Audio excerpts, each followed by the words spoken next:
and thank you so much for joining us for your AEW Collision review. I'm going to put us in squares because this rectangle thing's freaking me out. There we go. Sorry if you're listening in audio form. That would be very jarring for you, but I wanted to change the display settings.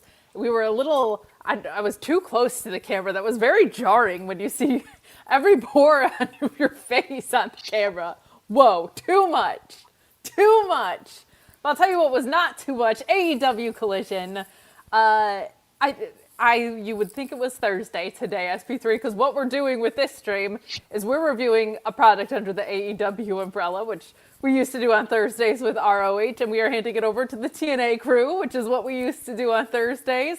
So we're going to talk about Collision. We'll maybe talk a little bit about what we can expect from Dynasty, which it's only about 3 weeks after Revolution, but this has historically been a pay-per-view SP3. I feel like that maybe doesn't always have the strongest build because of the timing it's placed in, but in ring we always get some really phenomenal stuff. Like some people will tell you Danielson versus Ospreay is the best match they've ever seen of all time, whatever. That was one. Dynasty always seems to be like a swerve pay-per-view. He's absent from this card, but like just some really important and key moments that have happened on Dynasty in the past, even though it's not like the longer build going into it. What's your kind of excitement level for Dynasty here? I think I'm at like a solid 8 out of 10, mostly because of the main event and the fact that it's an AEW pay-per-view and all their pay-per-views seem to deliver. And I think that Kenny Omega and MJF did a good job of building up this matchup, and it's two of the best wrestlers in the world, so I expect it to be like a match of the year candidate. So that's the main thing, but I think a lot of the other matches like Ospreay and Moxley, Cope and Cage versus FTR, those all got really good builds, and I expect the whole card is stuff like the Young Bucks versus Okada and Takeshita to deliver as well. Yeah, there's kind of some sleepers on here, as a lot of AEW pay-per-views are, because there's so many matches. There's always one that you're like, that has a chance to steal the show. I think we got that with Bandito and Andrade last time for sure. My dog is in the background saying that she is not excited for Dynasty, but I am. Oh, there she goes. She's turning her head. She's like, well, all right. You mentioned Takeshita and Okada versus the Young Bucks. Like, you're starting to win Daphne back, but get in those super chats and humper chats to talk about if you want to talk about Dynasty or tonight's episode of Collision. We have new trios champs. We have the Hurt Syndicate returning. I think both very refreshing moves for this card. And man, I am more excited for Thekla and Jamie Hayter after tonight than I was before, which I think is all you could ask of someone on a go-home show. Pretty decent go-home SP3 considering like it's their quote-unquote B show and it's a go-home. They didn't treat it like a throwaway tonight. Tonight had some really good momentum going into Dynasty rather from Collision. How'd you kind of just feel about this episode overall? I think the Collision's been on a nice run of shows. It feels like Tony Khan got the memo that I've joined the Collision post show, so he's actually making it a show that's worthwhile for me to watch and stay up and talk about. So I appreciate him for that, and it really feels like an extension and a continuing of the stories that they tell on Dynamite. They just continue it on Collision as of late, and I thought this was like a solid go-home show, but at the same time, they told some stories that are like outside of what's going to happen at Dynasty, like Harley Cameron and Mina Shirakawa. We had an interview from Willow Nightingale. So I like those little tidbits, that continuing stories that will be for after Dynasty, but they also did a good job of hyping up matches that might have not gotten like a big push on Dynamite this week, like Thekla and Jamie Hayter. I was confused when Okada and Myron Reed came on. I'm like, well, this is the other title match. What's the main event? I was like, oh, what? I'm living in a world where AEW is headlining their go-home show with a women's matchup? Whoa, okay, I like this. So yeah, that was a nice little surprise at the end, giving Thekla and Jamie Hayter a little extra push because they haven't got like the best build going into the pay-per-view, so it was nice to see them in a main event spot. Yeah, it's a little tricky with these kind of.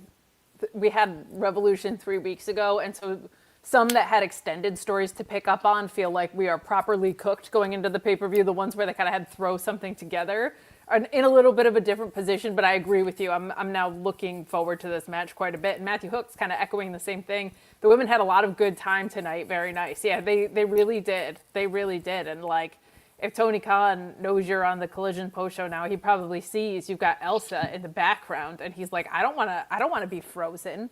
I got to represent the women here. But C. Delgado saying, hope Danhausen doesn't curse this too. Cresta and I had about every tech issue you could imaginable yesterday. My setup completely crapped the bed. My cell phone setup started giving me robot feedback. When I went to leave, I swiped out of the StreamYard tab, and I guess it went to end stream. So the whole stream just cut. We had to do a part 2. We had just gotten through talking about Pat McAfee and Cody Rhodes. But, like, Cresta is just such an upsettingly, like, brilliant and vibrantly amazing person, like, in ways that I can't even, like, I'll never be able to be as incredible and charismatic as she is. Like, it's if she wasn't so damn charming, it would be jealousy inducing. Like, she was just such a pro and so amazing that when she had to stall for me the whole time, she was just, like, unreal.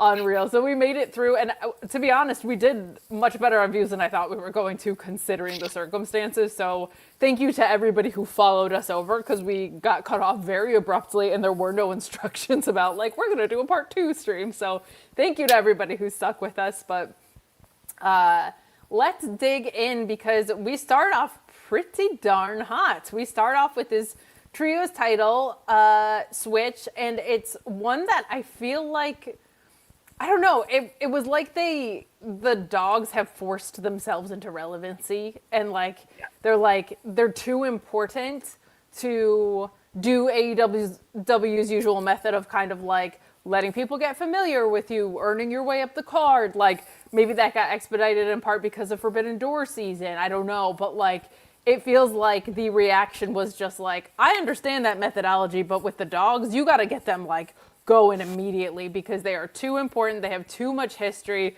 They're just too damn good. They're too much of an honest to God, genuine, authentic trio. SP3 is what I love about these guys. And for it to be like JetSpeed and another champion that doesn't go here, in a sense, like goes here now, but like it seems like they'll do anything but put them on a trio. And these guys don't just feel like a trio. This feels like the trio. And we had a lot of fun with this. You had the dogs just jumping the champs super early here. Místico was just flying everywhere in this. And like JetSpeed with their offense being like so quick, and speed and dives everywhere. Sorry, Rosenberg, it's good stuff here. But we kind of get this breaking down into a brawl. And I felt like there were a lot of momentum swings in this, which I really liked, because sometimes with trios, it's like, I'm waiting for that person to tag in or whatever. Like, I just really appreciated the way that this match was put together, because I felt like it was very back and forth. And we have that pile driver, that spear brainbuster combo. Mwah. The dogs are your new trios champions. I think this is exactly what you need to do to bring this trios division back to relevance. I think you already can set up the Rascals chasing, and it's just who's going to be in between along the way before we get there. But I actually really like this, and it adds some intrigue to see what's on the other side with Místico and JetSpeed here. Like, this is the second time it's been JetSpeed and another guy, and it's fallen apart rather quickly. So what does that mean for them? I think is interesting too. Everybody walks away with this with something creative and exciting happening. To me, that means everybody wins. I feel like this is a home run all the way, SP3. Yeah, I really first I really loved the title change that they did at Revolution, because I wasn't expecting it. After they put the titles on the Don Callis family, I knew that that was kind of to facilitate Hangman not having anything holding him back from the AEW World Title matchup at Revolution, but I wasn't expecting Místico and JetSpeed to win the titles. But they made a seamless trio in quick order. They had that great matchup at the pay-per-view. Then they had a really good matchup on Collision against the Don Callis family of Josh Alexander, El Clone, and Takeshita. If y'all haven't seen the CMLL matchup that they had with Volador Jr., Hechicero, and El Clone there, that was awesome as well. And then this match was really damn good. I like the kind of difference between JetSpeed and Místico being the speedy high flyers, and then you have the dogs who were more hard-hitting, more gritty to there, and they're always kind of frenetic, especially when you got someone like Gabe Kidd in there, who's the madman, who just has this like unbridled rage always coming out of him. Those those little punches and strikes that he did like throughout the matchup, just echoing across the arena, was so good. I feel like Clark Connors is probably like the most underrated member of the Dogs, but he's so good. Like when he turns on the jets, he's so fast. When he hits the spear, hits his different strikes, he's so good in the ring. And David Finlay is probably the most underrated wrestler in the world today. He should be considered one of the best wrestlers in the world. And I'm a big fan of the Dogs ever since they were the Bullet Club War Dogs in New Japan Pro Wrestling. It took me a while to get used to David Finlay as the leader of the Bullet Club, mostly because I'm also a Jay White guy, but he has like grown leaps and bounds over like the last 2 years and really became one of the top guys in New Japan Pro Wrestling. So I was very excited to see him in AEW.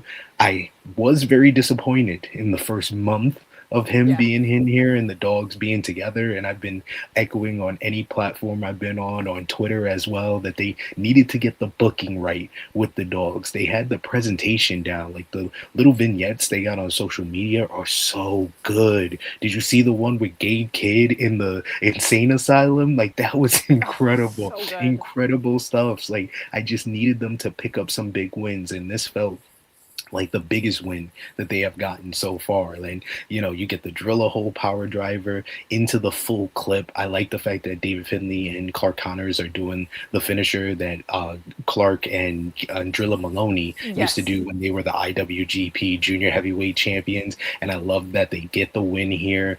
They make them look strong. I'm hoping that they retain the titles, because they are kind of booking the AEW World Trios Championships kind of like how New Japan treats the never open weight 6-man tag team titles, where it's just a hot potato, because we've had 3 champions in a month now with the Don Callis family, Mystico and JetSpeed, and now the Dogs. Even though we're probably getting a return at Dynasty, please don't change the titles again. You're absolutely right. The Dogs need to hold on to these titles, face the likes of the Rascals. Rascals is a good shout, because I was more thinking the Hurt Syndicate. The Hurt Syndicate versus the Dogs. Oh my God, give me that all day. Just those guys beating the crap out of one another. That's what I would love to see. But they have a great, juxtaposition with the Rascals as well. So they're building up a trios division, and we can still get a rematch with Mystico and JetSpeed as well. But I think mostly you take the titles off of these guys, because I really feel tomorrow at Dynasty, either Kevin Knight or Speedball Mike Bailey is walking out TNT champion. Ooh, interesting. I like that. I love this. C. Delgado also saying, "Give me the Dogs again versus the Rascals feud, please." I would love that, but this is purely a mea culpa. This is just me speaking. Like, I want the Rascals to win those, so I want that to be like, start that feud 3 months from now or whatever. Like, I want to see, or it's like one of those things where the Rascals come close, but they don't get it and they don't earn another shot for a while. Like, I really want to see the Dogs be the ones to get this division back on track. I think that's really important, because it's gotten so lost in the shuffle when it's been 2 guys and another champion for a while. I understand Hobbs leaving is something that you had to reckon with. I understand that Hangman going after the world title you also had to reckon with, but this is why we don't need so many damn double champions around, in my opinion. I love the shout of the Hurt Syndicate too. Yeah, it does feel like we got like a good trios division going on, because we're having good to great matches with the titles. It's so much better than when the Ops were holding those titles hostage for months.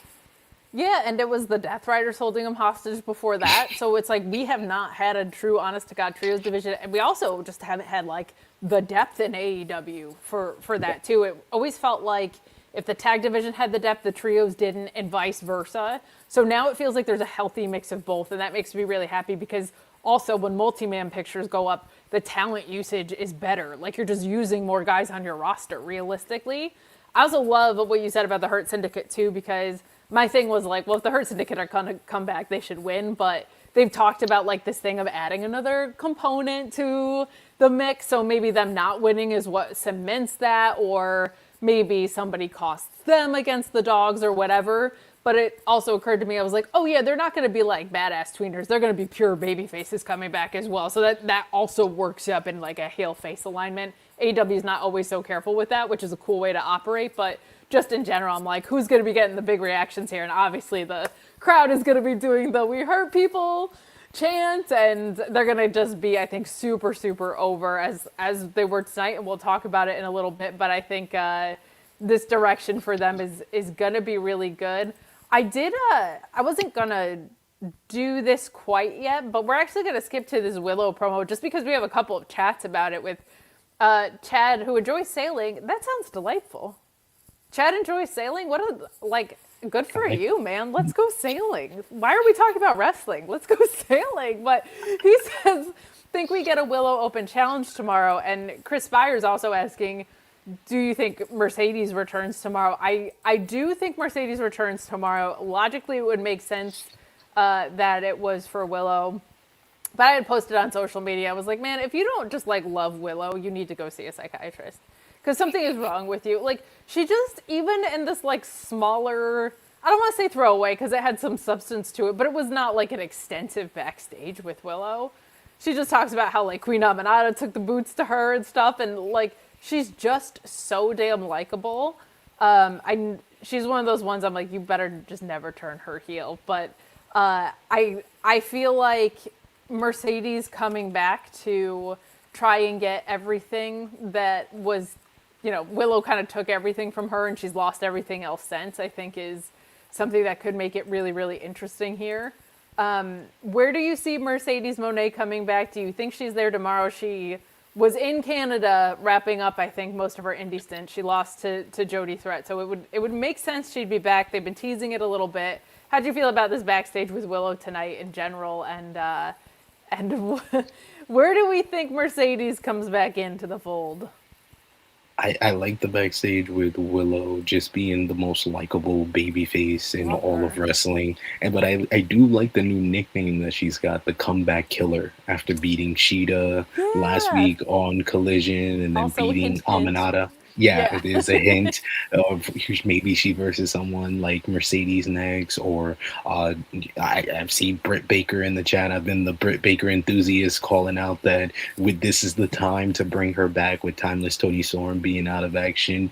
Rio versus Willow, they've had good matches in the past. That would be a lot of fun. Nyla Rose and Willow beating the crap out of each other. I just want to see all of these ladies that are on the roster just getting back into the mix and making it you've always been a big proponent of having a cool rotation of women being featured on Dynamite and Collision. That's what I would love to see from AEW, and love to use the TBS championship to put people back into play, because I do like the fact that Shida came back, and although she lost last week, she's already got a story going on, and we'll talk about that in a little bit. But I just want to see that more with the women's division, because that's been the real big weakness of AEW in 2026. 2026 so far has been a great year for AEW as far as the wrestling they put out, the great pay-per-views, ratings being up, attendance for the pay-per-views being up, even on the weekly shows it's being up. But the one weakness that they have is that this women's division is not right, and the fact that Toni Storm is now out the biggest star in the whole division, now is the time to fix that. You got Thekla, who's on the rise and has been one of the best signings to AEW, but that's just one person. We need more people. We need to push Willow as TBS champion. We need to have this story progressing with Shida and Statlander, the one with Harley and Mina. That's a cool story to tell. The Brawling Birds are on a good spot right now, and everybody has kind of got their sights set on them winning the tag team titles eventually at All in London. The fact that we got a women's tag team championship matchup on 0 Hour, that's also a good thing to have. So we got some things in the mix, but we just need to push it further into the forefront. So use Willow as TBS champion to do that. I don't necessarily feel like that needs to be Mercedes Moné coming back to once again go after the TBS title. It should be about Mercedes coming back and having her eyes set on the AEW Women's World Championship. That is the goal. The goal right now, the dream match to have for the women's title at All In is Mercedes and Thekla. So I don't want her to get sidetracked and distracted with the TBS Championship. Maybe you have a heel comeback, they lose to Willow and then attack Willow, and then Mercedes comes out to help Willow, and we start the redemption tour of Mercedes eventually being a babyface in AEW. It is a very interesting thing because I feel like Mercedes could come back either way. I feel like you could invoke a lot of sympathy with Mercedes having this downfall, or I think she could come back with so much misplaced blame and anger at Willow for being the one to start it, essentially, that I think you could go either way. I kind of am intrigued to see what Mercedes looks like as a babyface now as opposed to when she showed up, because so much has happened with her character. And I selfishly really want to see a Mercedes Thekla match so bad because Mercedes sells so well and Tekla's such a delicious little weirdo. Like, I love watching her work. We'll talk about that in a second. But to your point about the women's talent rotation, where is Athena? Like, feels like we are wasting Athena on ROH. She was around and then she wasn't. It's very weird. The reports were that she was going to be a part of the women's just like AEW roster. I'm wondering if a Mercedes comeback also elicits an Athena comeback in some way. Like, if it beckons her to get back in the mix here, I could also see Athena being the one to beat Willow. You and I have known since we were covering ROH, like, what incredible matches they had under the ROH brand. Wouldn't be mad about revisiting that on the AEW side. But Ryan K. Lamb saying, KNSP3, post-show leading into TNA memories. Yeah, we were talking about that at the beginning a little bit. This used to be our Thursday Night Groove. Might be one we revisit. Maybe we'll get Reg in the mix, but I asked Sean about it, and he said, we'll see, which I said, you know what, good for Sean, because that means you have to earn his trust back. You know what I mean? Like, if you stopped caring about your own product for so long, you have to prove it, okay? Sean has standards, and he's asserting them, so we love that for him. But Chad also, not in a super chat, but I did want to bring this up because a lot of people are feeling like Danny Luna could be a really good fit in AEW. I don't know if there's a non-compete on the TNA side. They certainly seem to have a bug up their butt about AEW. That seems to be abundantly clear. So I don't know if in their separation agreement that was something that got grandfathered in. I'm not saying it is. I'm just saying I don't know. But I think Danny Luna would fit in so well in this current there's so many just like strong badasses right now in the women's side, in the tag division, in the singles division. But I would also be interested in seeing like what like Red Velvet seems like she completely reinvented herself in ROH. Like, there's also why not Diamante? She's great. Like, she could fit in on the tag side with someone. Zeta Steele's been an incredible breath of fresh air. So keeping in mind the people in-house, but I'm not saying no to Danny Luna coming in. She's been incredible. I cannot believe, and I'm not going to pretend I am a diehard TNA watcher, but like, yeah, we got to put the title on Ariana Grace, who has won no singles matches on NXT in the women's division since 2023, over someone like Danny Luna. Is just, I can't wrap my head around the way that they go about business. Your thoughts on Danny Luna and other women maybe in the ROH picture you want to see get kind of like yanked up into the AEW division? I think Danny Luna has been probably the best women's wrestler in North America that nobody like talks about in a big way because she's not part of the big two. But the fact that she went on this kind of great run on the independent scene in the UK, in the US with DPW, and then TNA looked like they were pushing her. Like, she got that big push at the end of 2025, coming off that dog collar matchup with Indy Hartwell, probably the best Indy Hartwell matchup I've ever seen. And then came off of that, was getting momentum, beating up women 4-on-1. It was like 4 baby faces. It was like Myla, I think it was Myla Grace, Harley Hudson, Zaya Brookside, and Lady Lee. She laid them all out, and that was the last time that we saw her before all the visa issues happened before Genesis. And then she comes back and then loses when she gets a shot at the Knockouts World Championship. And I was like, and then when she says she's leaving, I was just like, whoa, okay, that happened. Like, what the hell? So I think that she would fit in so well in AEW because AEW is not scared to let the woman have those type of like hardcore, violent matches that she is very like at home in. And she can also have like the technical matches, a hard hitting match, throwing bows with Willow Nightingale or Kris Statlander, have more of a technical matchup with the likes of Mercedes Moné. So she's so versatile. She would be such a great fit. And I think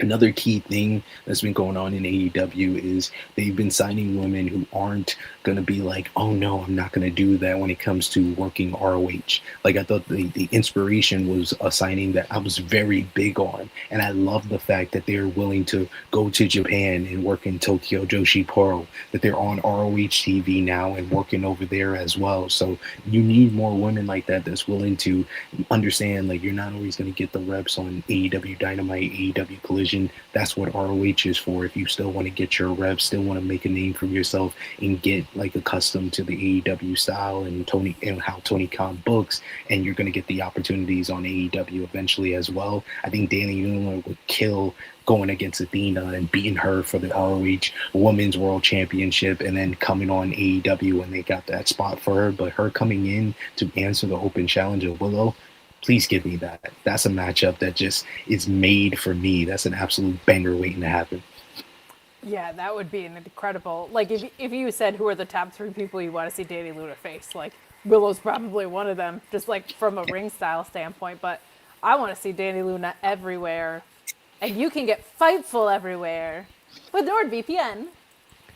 I always sing the praises of NordVPN.com/Fightful for American fans of wrestling. You know, you can watch all of WWE's content with one Netflix account. You can subscribe to my AEW overseas and get access to pay-per-views much more affordably, as well as TV shows. But if you're a fight fan, it's nice too. Think about all these big pay-per-views that happen, bare knuckle, all that good stuff. You can get the prices they're paying overseas. But if you are an overseas UFC fan, it's also beneficial. We in the U.S. don't pay for individual pay-per-views anymore like you guys do. We watch it all on Paramount Plus. So get that NordVPN.com/Fightful plan, starting at under $3 a month to change that virtual location. You do that, sign up for Paramount Plus, save a bunch of money on the biggest UFC fights every single month. NordVPN.com/Fightful, 30-day money-back guarantee. You are going to love it. And we love hearing stuff like this. Use Nord to sign up for my AEW today. Thank you so much. It's of all the sponsors we have, and we have some really great sponsors that save people a lot of money on stuff. For a wrestling fan in the current climate, Nord is like a kind of a must of like WWE's on, just WWE is on so many different streaming services that like, I like it for the fatigue login aspect of it as much as the money saving aspect of it. But between pay-per-view costs and things like this, like saving money with my AEW, which I've heard is just phenomenal as a service, by the way. Like, everybody's really, really into it. Says the quality is amazing. The playback rate is fantastic. So really cool stuff there. But we love hearing this because Nord's great to us when we can be great to them back, and you guys win, like everybody's winning. So we appreciate that so much, and thank you for sending in chats like that because it genuinely makes me very happy. We're out here shilling, so it's good to know. It's good to know it's saving you guys money in the long run too. But Chris Spire is saying, I feel like Billie Starks needs to be in AEW. Well, I guess she's just never beating Athena, so you might as well call her up. Like, they built out this story for 3 years and have never capitalized on it whatsoever. So, I don't know, man. It seems like the obvious thing for her to beat Athena, but it also seems like they're just never going to do that. So, but Billie, one thing I love about Billie Starks, and there's a lot of things to love about Billie Starks, her style is like so uniquely hers, I feel like, because she has this like, by the way, I have this backyard flavor involved in like everything I do kind of aspect of it, combined with like her magnetic personality is so refreshing and it's just so much fun. She's so much fun to watch in that way. I would love to see Billie in the AEW women's division, especially like because they need some of that like mid card help. I feel like she's just like this unique element all her own, and I love watching her wrestle. It just brings me joy to watch Billie Starks. Do you feel like she's too much of the glue in ROH right now to call up, or would you like to see her in AEW?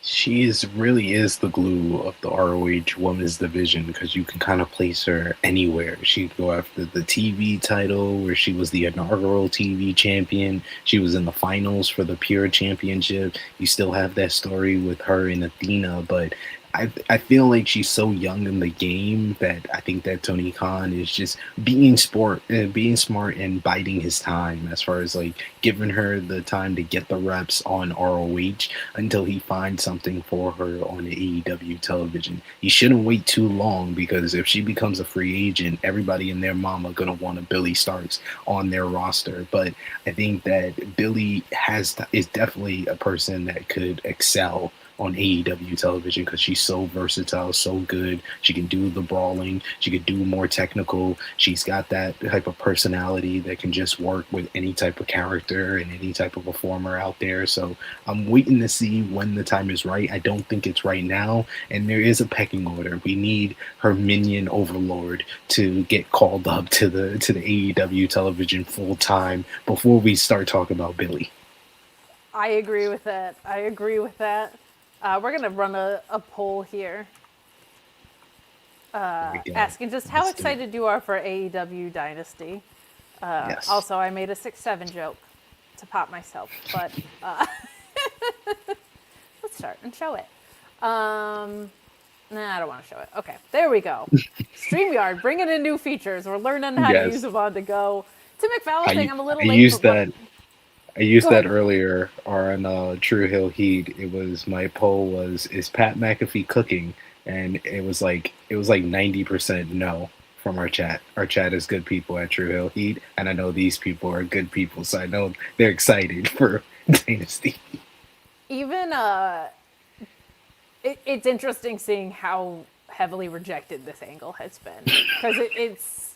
Even a lot of the people that are like very much enjoy the AEW or the WWE product, however authentic you want to believe it, it's up to you. But like people who are very into the WWE product have just been rejecting this angle, and I think a lot of it is like because it's about Pat McAfee and Jelly Roll now. Like Randy Orton was barely on SmackDown yesterday. It's 2 weeks before Mania. What are we doing? So it's been interesting to see that because there hasn't been such outright rejection of WWE creative, I think, probably since the end of the Vince era. Like this is the most outspoken I've seen it. So I'm not surprised that your poll was that because just the general feedback was like this is, especially like you say you have this massive announcement, right? And that it's that tickets are 25% off at WrestleMania is so lame. And this angle of, hey, it sucks. Buy tickets to WrestleMania. It's just a very... This product sucks. We're here to save it. Even though the guy who's here to save it has been on all the shows that we're saying sucks. Like, it just doesn't... None of this makes sense. It doesn't make sense, SP3. But And the two champions suck. And also, don't buy tickets to night 2 of WrestleMania. That's what he said on a promo. It really feels like I think I've been watching wrestling way too long, but I just feel like I went in a time machine and I'm watching WCW 2000 because it's all the mistakes that they did 25, 26 years ago in front of me all over again. Well, and to be like, our night is going to rule, though, which is why it's 25% off and we're desperate to sell it out. Like, none of it works. It makes sense. But a lot worked on Collision, so we're going to talk about that. But Tim McFarland was saying, I'm a little late, but wanted to show support to the former ROH crew. We are the current ROH crew, okay? Because we're going to be reviewing those pay-per-views, even if we don't end up back on Thursdays weekly. But the forever ROH crew. We're forever minions. We're forever the ROH crew. But I love when we get to throw Reg into the mix too, like when I'm out and you guys get to talk it up or whatever. So we'll see if anything arises from that. But Tim McFarland saying, great Collision as usual, but if we don't get a women's match added to the main card, I'll be very cranky. TK doesn't get the benefit of the doubt anymore. That is fair. I am also one to complain on the internet about such things. That is something I do. I feel like with a 3-week build, I have a little bit more grace around it because I like a lot of what's going on and I like a lot of what we got tonight. So the thing that I ask for, and don't get me wrong, screen time is a big part of this. Pay-per-view representation is a part of this. But I'm like, are there a lot of women doing fundamentally sound creative things on your television? And the answer is right now is a little mixed. Not as much as it should be, considering you now have 3 titles. But like Willow's got some cool stuff going on. You've had some major returns that are happening. I like what's going on with the Brawling Birds and in the tag team division. I'm really in on Divine Dominion and Thekla being champion rules. So I'm like, I understand the criticism, and it's one that I back up. But when I extrapolate and look at the overall pattern of things, I'm more pleased than not. I do still want to see that talent rotation boosted. I do still want to see more than one match on Dynamite, and I would love to see it not at 9:32 every week. Like, as soon as Mercedes comes back, I do think that changes. However, like, I am a little bit lighter on this one because I am intrigued by the things that are going on pretty much in every title picture that we have. How are you feeling about that? Yeah, I'm not too bent out of shape with it being one on the main card, mainly because they added another one on the 0 hour as well. Sure. That takes into account, like, it's overall you're getting 3 women's matches on the night. So I'm willing, and like you said, it's a short turnaround. It's a month-long build, and a lot of this is them kind of flying by the seat of their pants because they didn't envision Timeless Tony Storm being out. Sure. Like when they were thinking about Dynasty ahead of Revolution, they probably had plans for Tony Storm to have a matchup also on this card. And the fact that she's now out of play, you're got to bring back Mercedes Moné into the whole thing. I think they've done a decent enough job, and I'm okay after multiple 10-match cards that this card only has 9 matches. I think this is we're trying to condition Tony Khan that you don't have to put 10 matches on every single pay-per-view. And because this is kind of a B-level pay-per-view, and I don't think that AEW has traditional B-level pay-per-views because they're always going to have like the great matches, and they're always going to deliver like they would on a major pay-per-view. But this is more it's not the like an anchor. Yeah. Yeah. Not like the big 4. Yeah. Yeah, this is like the middle. This is like the bridge pay-per-view that goes from Revolution to Double or Nothing, or 2 of the tentpole shows for AEW. So I'm fine with it just being the one. And if we get an angle like Mercedes coming back on the show, I think that should also count as well as a second kind of thing to have for the women's division. I would at least want that instead of an actual matchup. I agree. See, Delgado saying 25% off means we are halfway to Punk main eventing a 5-1 get 1 free Mania. Oh, man. Promos as receipts is always funny. Guys, he was in a promo. He was lying to you. He has you in the palm of his hand, remember? Remember, he said that in his interview. He didn't really mean that. Main eventing night 1 of WrestleMania is totally fine because, Rock and Austin main evented night 1 of WrestleMania. It's not like they main evented multiple, when it was only one night of WrestleMania before they main evented the night 1 of... Oh, wait, they did. Oh, so forget what I said. Punk is full of shit. Are you enjoying the show, SB3? This is what we do. It's what we do. I'll tell you what AEW does. These Casino Gauntlet qualifiers were fun. They've done this a few times where the stakes are being in the match early, and I like that because it's a legitimate advantage, and it's so specific to this match type that they created. And I really liked it. I thought Ciampa winning was an obvious one, but a good one. And Rush versus Bowens was another obvious but good one. I am an Anthony Bowens, like, I don't want to say, like, stan, but anytime his name comes up or there's an opportunity to mention his name, I'm like, can we do something with this guy? Because I was so excited for him to come back. We were rooting for the Acclaim to break up. You had Max Caster doing something that I felt was so refreshing and good with his Max Caster Open Challenge. And then that feud between the two of them just did not take. So, let's refresh. Let's move on because I think Bowens is fantastic. And in the ring, he's a beast. We had Bowens getting like some strong offense early in this, but like Roosh being Roosh, just overwhelming late. That Bull's Horns finish, always going to be good. But like I feel like this was a nice reminder of what Bowens can do. I hope they are testing him as a solo competitor. And Roosh, like, starting to look like a real threat, I think is also good because there's just been weird stuff with the faction he leads having a lot of injuries, with him having injuries, being on and off TV. So I really appreciate that, like, now it feels like we're kind of getting in a groove with him because, man, he is fun to watch in the ring. He's a little bit terrifying, but fun to watch in the ring. And I mean that complimentary. Yes, Roosh, I've said this multiple times. He's so good because he could be off television for like 2-3 months, and then he comes back on TV, and the fans immediately connect with him. They're always chanting the Roosh. They're always getting behind his violence in the ring, and yeah, he can be very scary. And he beat the hell out of Bowens a couple of different times in this matchup. The belly to belly into the corner, like you said, the bull's horn, where he always just has so much velocity when he drops that drop kick in the corner. It's ridiculous. And so yeah, they worked really well together here. It was a solid matchup.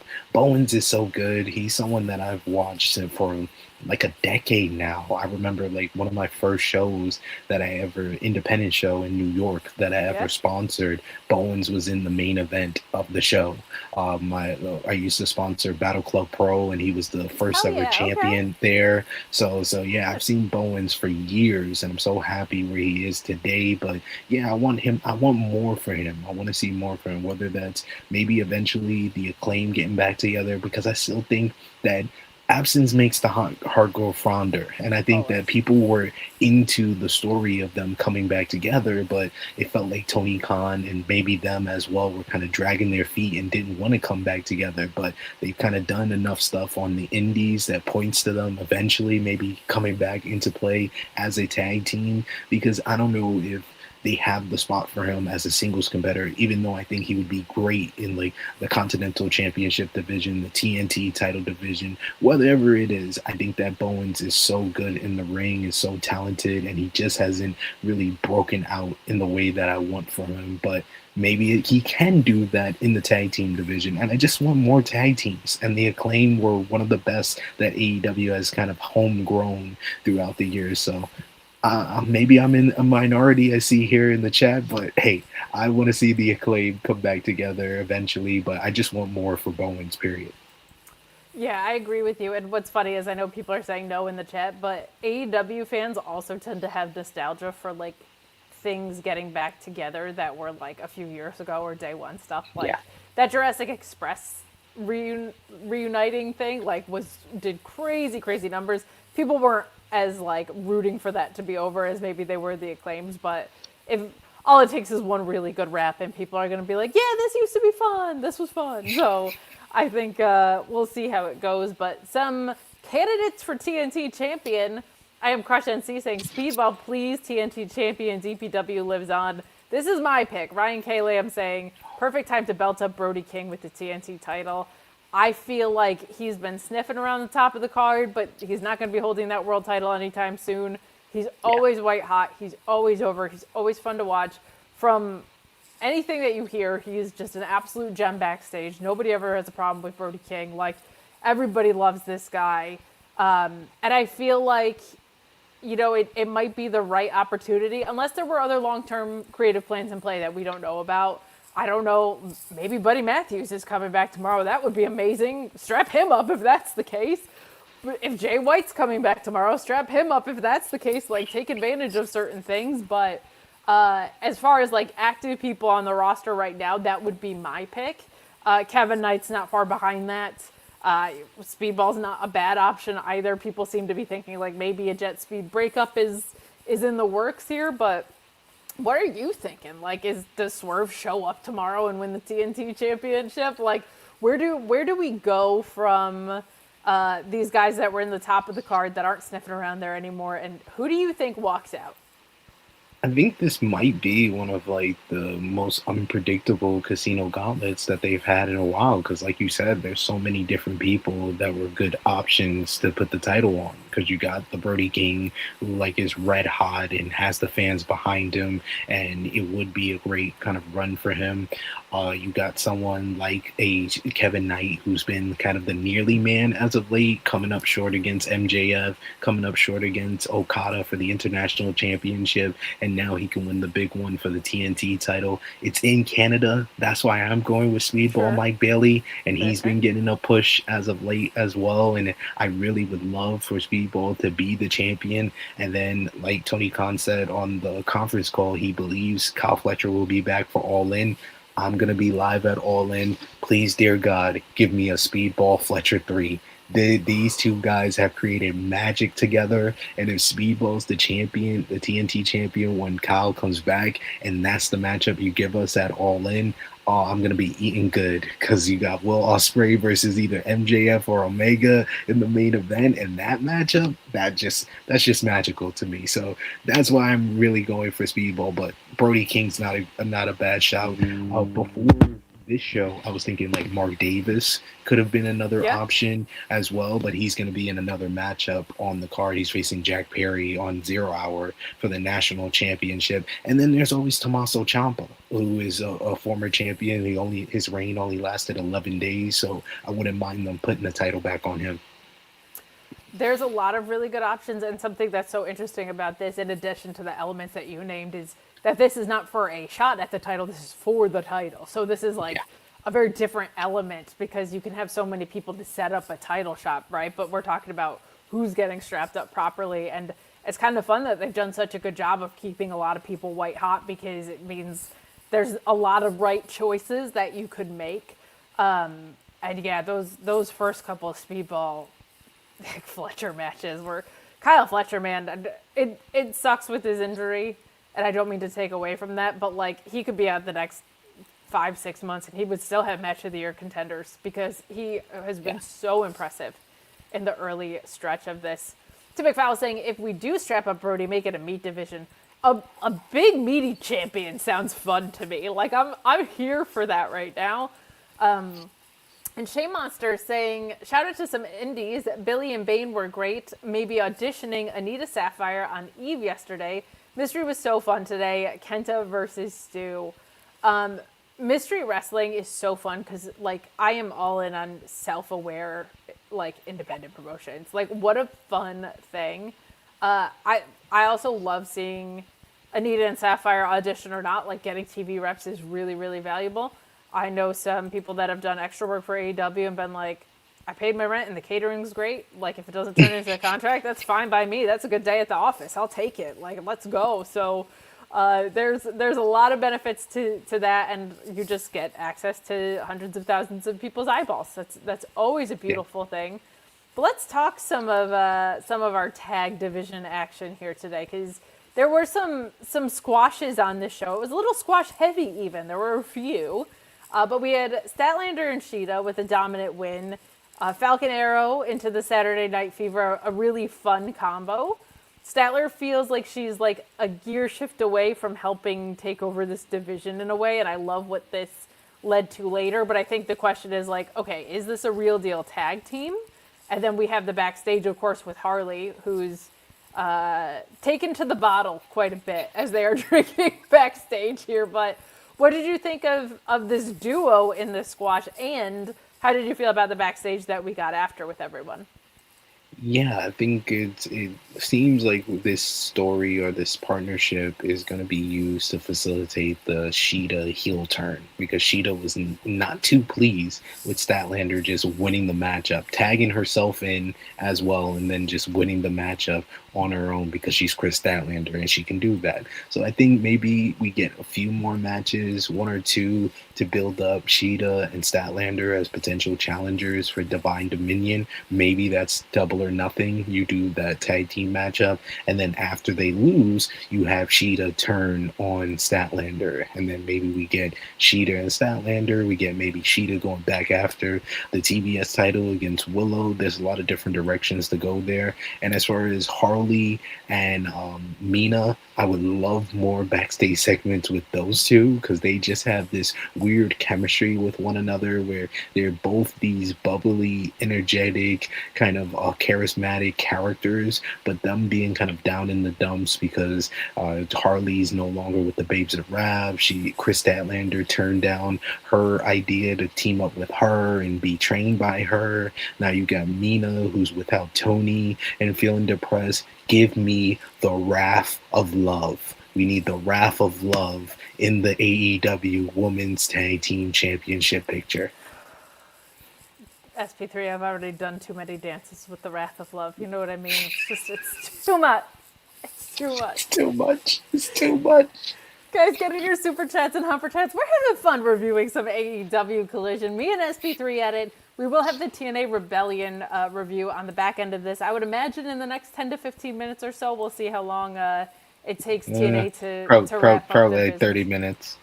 I have it on in my background. Okay. There's still it's the tag team title matches on, and we still got the main event to go. So maybe a half an hour. That's fine. We'll do some AEW Dynasty preview work too, and we actually still have a lot to talk about because there was a lot to talk about on this episode, which is very refreshing. Like, this was a good balance of in-ring and backstages as far as the go-home goes to me. Let's talk about something that I think is really cool, which is Kyle O'Reilly. Because I loved Cool Kyle, and I love all Kyle O'Reilly versions. He was doing such great work before this last injury, too. Like, those matches with Moxley were so much fun. His personality is so incredible because you buy him when he's being ultra-violent, but you also... I do at least. I fall in love with him time after time of when he's just being the biggest silly goose. He was like, you know that like born to whatever, forced to whatever. I'm like, he was like born to be a violent art or born to be a silly goose, forced to be a violent artist. Like this just feels like the most Kyle O'Reilly, but we do have him getting teased pretty heavily. He kind of put it out there in an interview himself that like wink, wink, nudge, nudge. He might be back sooner than later, but Orange Cassidy teasing a mystery partner as the Dogs versus Cassidy Strong and said mystery partner have been added to the show. It's pretty obviously him. Roddy Strong, his comedic chops we saw when he was in his neck brace and stuff, but his timing is also really good in backstages like this. This just seems like they're having a lot of fun, and it makes it really fun to watch, in my opinion. I'm also excited about the in-ring that could be the Dogs with Kyle O'Reilly and Roderick Strong, and they're like so much fun, and Orange Cassidy being this whole other element is so great. I don't know if you saw MJF's interview where he was talking about Roddy Strong just being like the hardest hitting son of a bitch he's ever been in a ring with, and he was like, he said it almost felt like it was like a hallmark for him as a wrestler. Like people kind of can't say like he's all talk now because that match brought something out of him that he hadn't had to experience before, it sounded like. So, like, yeah, give me Roddy Strong versus Dave Finlay minutes any day of the week, Gabe Kidd minutes any day of the week. What do you think of the backstage, and are you excited for this match? Because this is one of those, like, sleepers that I'm like, this could be really, really fun for the trios division. Yeah, like I know Kyle O'Reilly's gonna be so motivated being back because he was on probably the best stretch of his AEW run at that time, like winning the Blood and Guts matchup, the matches with Jon Moxley. Like everybody will point to the Full Gear matchup, and we were live for that, and that was tremendous, one of the best matches of that entire show. But I still think about that TV match when Moxley punched a referee. That's one of my favorite DQ finishes in AEW history. Good. That was so good. The story that they told with Moxley being so desperate not to lose again and O'Reilly being relentless with the ankle lock. That was such a well done story. I popped so much. I still think about that matchup because it's so rare that you have a DQ finish that works that well and tells the story that beautifully. So yeah, those two guys had magic together. Kyle O'Reilly felt like someone who was going to deliver big time in the Continental Classic last year before he went down with the injury. So having him come back in this state with being with two guys he knows very well with Orange Cassidy and Roderick Strong, I think it's a right spot for him. It doesn't put too much pressure on him because originally when I heard him make that tease, I thought he was going to be in the Casino Gauntlet. But put him in a trios match, it makes more sense. Being out there with guys like the Dogs, I want to see, give me some Kyle O'Reilly, David Finlay minutes, because I would eat that up so well. But yeah, I'm really excited for Kyle to be back. He's been one of my favorites. As you know, as everybody knows, me and Kate are ROH enthusiasts, and Kyle O'Reilly is a guy that I've seen in Hammerstein Ballroom from his early days with Future Shock, with Adam Cole. I was in the building when him and Cole had their breakout matchup, bloody matchup that they had in Hammerstein Ballroom. I saw him win the ROH World Championship in the Hammerstein Ballroom. So he's someone that I've been connected to for the better part of like 15 years, seeing his career up close and personal, everything that he did in WWE, everything he's done in AEW. I just want him to be back and have an extended run, because it always seems like when he's gaining momentum in AEW, he goes down with an injury. I'm hoping that he can have a long-term run, and he's, the bulging disc in the neck is something serious. So hopefully that is all fixed. He's all recovered and he can come back for an extended run. I am very, very excited to see that match now, and like this trios division is really kind of quietly picking up some really good momentum, and with the dogs having those titles, I love it. But I love that I'm not even a part of the Collision post show on a regular basis. It's probably the show I subbed the least for, because SP3 was doing all the subbing before he joined originally. But that doesn't mean the audience doesn't know me, because Pete Rocks 12 comes in here and says, TK has been using TMDK on ROH. Let's get them in the trios mix. First of all, I love that. Get my boys paid. I'm happy. ROH, a great environment for them. To me, and it's funny because I think if TMDK probably had their druthers, they'd probably go back to New Japan. To me, this is like a weekly episodic television group of people, especially Shane. Like, for me, Shane Haste is so funny. He's so charismatic. He just like gets that rhythm. I would love to see that. Badu Tito, ridiculous. He hasn't been signed anywhere outside of MLW. Like, that guy is just doing nasty minutes on the indies. Let's get him signed. But like, it is kind of fun that there are some organic trios that you can go and take from other places. We saw the Rascals. Obviously, I'm here to say sign TMDK. I say that anytime that they're available. If I'm watching a show, I want TMDK on it. So that's the way it goes. But literally, I mean, that amalgamation of guys, the remaining portions of them that are in New Japan, I think are so great. We're seeing some amazing stuff of the younger group that's being raised over there.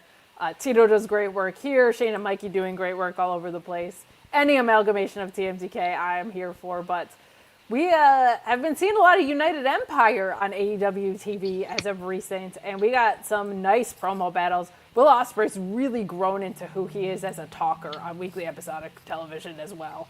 Like, that is a very different way than New Japan does promos. Like, he had that incredible promo against Kenny Omega, but he was not, I think, known for being a talker. He's really, really, really in this groove the past year or so with some of these more serious tone. Like, when he showed up, I kept saying he's a golden doodle. Like, part of why you loved Will Ospreay was he just loves wrestling, and he wants to wrestle, and he's one of the best wrestlers, if not the best wrestler in the world. And that was enough. You bought in on that. But now we're getting some of these really story-driven, really intense promos from Ospreay, and he's making them feel very organic, which is awesome. He's backed by United Empire. Moxley's talking about breaking people down mentally and physically. He's so good with these casual, violent lines, like with a neck like that or whatever. It's just like, oh, like, you're gross, like how much satisfaction you get in that. But Will Ospreay saying, like, I know backup. Like, I can bring people, and he just wants to hit the big move on Moxley. He wants to go after his next and take him out. So this is kind of like, is Mox losing control of his group? Is this Ospreay's coronation moment? Like, what are we looking at here? And then on the New Japan side, I don't have to tell you, and you can speak to it probably better than I can. Like, there's an interesting dynamic there between Cal Newman and Will Ospreay as well. That's been developing, and we do have Forbidden Door probably in a couple months to be thinking about here. This is one that's really interesting because you would think Ospreay coming back and winning in his return feud is such a shoo-in, but this is one I feel like really could go either way, and the group dynamics on both sides could play a really interesting role in this. How do you see this going, and what did you think of this promo exchange? I thought it was fantastic.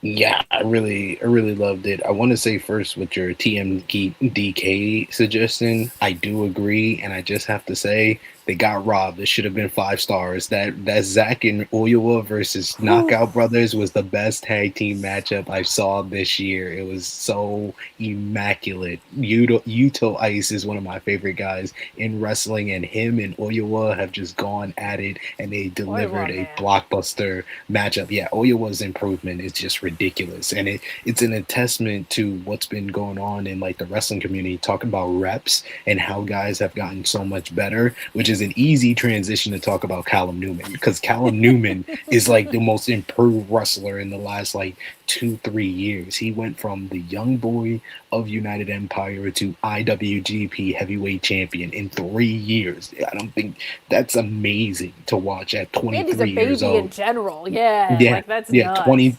23 years old. He's been wrestling for 8 years. He started wrestling when he was 15. I had the opportunity to speak to him before the New Japan Cup, and he's just a great guy to root for. And I love this promo because this is a promo that I felt like they should have had more time for them to like really have Ospreay introduce these guys. And I thought he did a great job talking about Akira being one of the best junior heavyweight tag team wrestlers, talking about Hanare, another person I had the opportunity to talk to this week with Jeremy for a Fightful Overbook. Oh man, he's so great. We told him, oh, we're gonna do 15-20 minutes. He talked to us for an hour. He's so awesome. He's such a great guy. He's such a talking badass about everything. too. Yeah, like, such a badass. Such a badass. The way he talks about fighting, you would think that he's talking about sailing or fishing. Like he just gets there's just a joy. It's just a hobby to just beat the crap out of people. And Will talking about how he knocked out Gabe Kidd with a right hand as he had the gash in his hand, giving us the call back to the Dog Pound Steel Cage matchup. And I like the subtlety, the story they're telling with Ospreay and Callum Newman. Like even in this promo when he says, oh, this is my little brother, and you saw Callum kind of give the look like, oh, this little brother crap again. Here he goes with this little, I'm the IWGP heavyweight champion. I'm not your little brother anymore. Like he had that subtle look. It's just subtle storytelling that's going on here. And even they did it in the championship matchup because Callum wanted to use the steel chair. And this started at New Year's Dash when Ospreay said he was coming back to New Japan. He said, I'm willing to do it your way. You're the new leader of United Empire. I'm going to do it your way. But then when Callum wanted to do it his way in the championship match and use the steel chair, it was Will who told him not to do it. And then in the end, Callum did do it his way because he low-bowed Yota Tsuji and he won the title his way. And Will hasn't addressed that yet, so that's still something to tell. But I think that matchup is most likely going to happen in New Japan. And I don't think it's happening at Forbidden Door. Feels too soon. I know there's some people that even said, oh, Callum's going to get involved in the matchup tomorrow. I think it's way too soon. There's so much story to tell with this Callum really coming into his own and trying to take down Will eventually, but he doesn't need to right now because he has the title. He's the leader of United Empire right now. So really love this promo, and I agree with you with Will. He's been amazing on promos ever since he got to AEW, because I've always loved Will Ospreay from the moment I saw him back in like 2014, 2015 on the UK indie scene. But I do my weekly AEW podcast with Jimmy Macaram, and he saw Will Ospreay from like clips and stuff, and he doesn't really like the flippy wrestling. The reason that he became a Will Ospreay fan was that first promo he had on Dynamite against Chris Jericho, and he said, "Pipe down, bruv," to the fans in the crowd, and he's like, I've been a fan of his ever since. He's like a soccer hooligan. I was like, yes, you get it now. Because I love that. I love that. That's so fun. Pipe down, bro. Oh my gosh, iconic moments in Will Ospreay promo history. Shout out to Anari for watching ITW before his interview. Before in the weeds, he was in the weeds is what Anare was. We love that. Thank you, Flutter, for your chat. Thank you guys for hanging out with us. I know it's a weird format sometimes when we do the handoff, and there's probably some people that are waiting around for the TNA Rebellion show.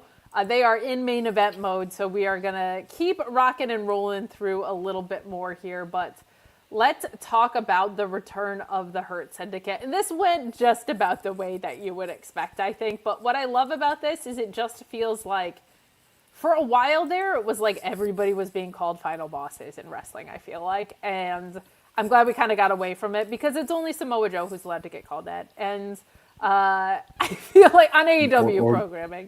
Or Mako Satomura. I was just going to say, Mako's the other one, but she's retired now. So I feel like the Hurt Syndicate feels that way. Like they just feel the way that they dominate, the effortless coolness with which they do it. Bobby and Shelton just dominating here. It's so nice to have them back. I feel like MVP's been so invaluable as a mouthpiece for them. He's just such a natural, easy talker. But I'm interested to see, like, they feel too important to not be going after gold, and it does feel like the tag picture is going to be clogged up with, I'm guessing, a TLC match at some point between the Young Bucks, Cope and Christian and FTR. It feels like that's where we're going. And I don't think the Hurt Syndicate are going to be like a team that gets shoehorned into literally any of that. That feels like they would be the wrong foils for that because all of those guys need to look strong going into that. And I think the Hurt Syndicate are maybe here to hurt people at P3. So when they talk about, you have MVP saying maybe we need to add someone to the group, maybe we have this missing element. He in a really great promo a bit ago had referenced MJF. Like, that guy didn't work out, but that maybe doesn't mean that we don't need to add. Could they be going after trios? Are these two guys that, are operating under the same group but going after singles belts? Because I wouldn't hate that either. But it does feel like the sum is greater than the whole of its parts. But damn, the parts are pretty damn good too, SB3. Where do you sit on this? This was went the way that you would kind of expect here. So if you want to add anything about the match, feel free to. But this was more just the return of the Hurt Syndicate, really. Yeah, Andy Anderson and Mo Jabari, I hope the pay was well because you got your ass handed to you by the Hurt Syndicate. The Hurt Syndicate, I'm glad that they're back. They're a team that got really over with the AEW audience. I think they would be great in the trios division. If you want MVP to put back on the jumpsuit, or if you want to add someone like an Isaiah Cassidy to the Hurt Syndicate now that he's going to be solo without Mark Quinn being injured, I think that would be interesting as well. But I'm just glad Hurt Syndicate is back. Bobby Lashley looks in amazing shape, but I don't know how much longer he's going to want to continue wrestling. I think Shelton Benjamin has just got a renewed life in AEW, and he's been probably the best in-ring guy from the Hurt Syndicate, so I want to see more of Shelton, but they're up there in age, so we don't know how long they're going to continue to do this thing, so I want to see them as much as possible. I'll say this, you wouldn't know it. You wouldn't know it looking from the way they move in the ring. You wouldn't know it looking from the outside. It's really incredible because the longevity of these careers, and because Shelton got shorted for literally decades, let's be real, in WWE, like, could have been a best wrestler in the world candidate if they gave him the leash to do it. Like, as long as they want to keep going, I'm here for it because, like, nobody deserves their due probably more than Shelton Benjamin, I feel like. So I really, really like the possibilities there. This is something we didn't talk about. Do you think they're in the Casino Gauntlet? I could see that because the last time that we saw Shelton Benjamin was in the Casino Gauntlet for the National Championship back at Full Gear last year, and Bobby Lashley was supposed to be in that as well until he got injured. So I wouldn't mind if they were involved in it because it's the type of matchup where you don't have to be pinned. So I think they can just have a showcase, look good in it, and then they don't have to be a part of the finish. I agree. We got a couple more matchups to talk about here. Let's talk Okada and Myron Reed. And can you guys still hear me? I went quiet on myself. So, okay. You guys can still hear me. Good. Yeah. I just wanted to make sure. Yeah. My own audio is a little funky the past 2 days, as was everything last night. But let's talk about this international title match because we had Okada versus Myron Reed.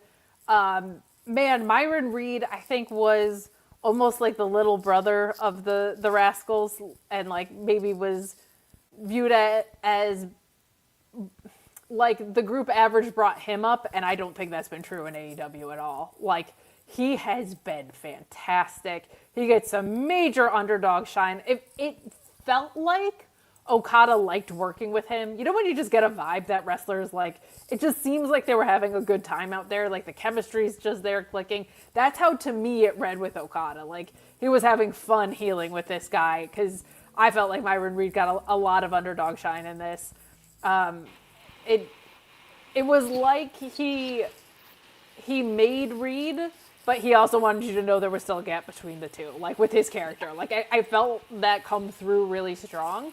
Do you think, I was surprised that this was on the show tonight, to be honest. It was a taping, so who cares, I guess. Like they would have had time to pivot if they needed to, but this was a really, really solid match, and I think we're all just like, is Takeshita going to beat Okada?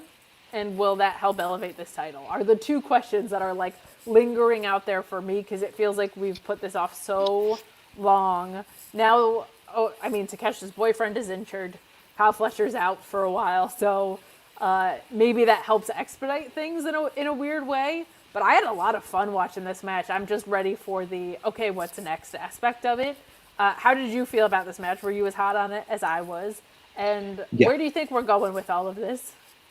I always think that Okada really enjoys kind of the athletic, high-flying guys to work against. That's how he kind of started his whole relationship with Will Ospreay back in 2015 when he faced him in Rev Pro. We've seen it with him and Kevin Knight, which is such an underrated matchup. I'm still thinking about that matchup that they had 2 weeks ago on Collision. That was one of my favorite TV matches of the year so far because of Okada's ability to tell a story with just his facial expressions. Everybody talks about Okada being the best dropkick in wrestling. I think he's the best facial expressions, and then his promos, his delivery is one of the best in all of wrestling as well. So he told a nice story here as well, where he just underestimates every opponent. He always thinks that he's way better than every opponent he's in the ring with. So then when they start catching him off guard, like Myron Reed hitting that jumping, leaping cutter to the outside and getting the near falls late, really you could see Okada being like, oh shit, I gotta get myself together. I gotta hit this tombstone. I gotta get the hell out of here, hit the Rainmaker, and just end this quickly. So yeah, I like the whole story, him going for the tombstone, and then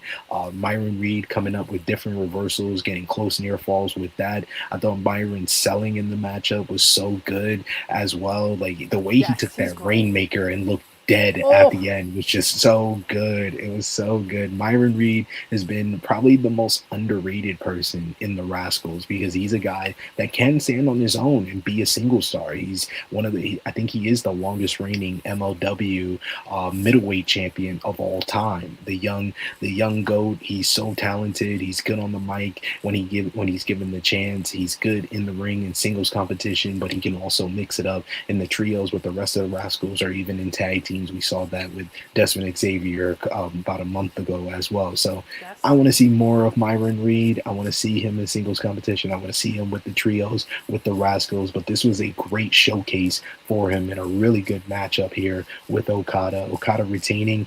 I'm hoping that Takeshita does beat him for the International Championship at Double or Nothing just to even their series at 1-1, and then we could set up the big trilogy ending blow-off at All In, and maybe you add a stipulation like best 2 out of 3 falls or something like that. And I'm just trying to book all the matches I want to see at All In, folks. That's what I'm doing on this post-show tonight. Manifesting. We're manifesting. Brandon Chandler is saying this is unnecessary to the combo, but I'm liking this green hair with the green bandana combo. Yeah. It is never unnecessary to talk wrestling fashion. We love that. We are here for that. But yeah, it's fun too because they stand out in AEW. Like I feel like it's such like a work heavy promotion or whatever you want to say about it. Like it's ring focused, so the characters are either like very Tony Stormish or like they're pretty wrestling focused characters, and the Rascals have like this nice in between where they're like bright, fun, vibrant colors, and I like the look because it does pop out. To your point about the sell of the Rainmaker, when people sell the Rainmaker like they're dead, it's like my favorite sell in wrestling. It's so funny, like that bump when it's just like, and I'm done. I love that sell of that move. Like it pops me every time. But Greg Cherrybrand saying, hey, Kate and SP3, lovely to to see two wonderful people on stream. Didn't get to see Graps tonight, but always there to support Lovians. Well, thank you so much. We appreciate it. I believe you were in New York, so I hope you had a wonderful time in the Big Apple. This is a show worth checking out. Like, if you have a couple hours, this was not a filler go home. They did some really good stuff on this show. Yeah. And speaking of really good stuff, let's talk about this women's division with the Divine Dominion and the tag match here that we get. You have Bane and Cross calling out challengers, and you have Hyen and Maya World's legitimacy kind of coming into question here. I thought this was nice because they never really got formally introduced. They basically just like filled in for Nixon Newell and Miranda Alizé, and then everybody made like a huge deal of it, and then they were signed, which is awesome because let me be clear. They worked off their asses in addition to that happening, but that like expedited their signing, it felt like. So I don't know if we ever had like a full package with them.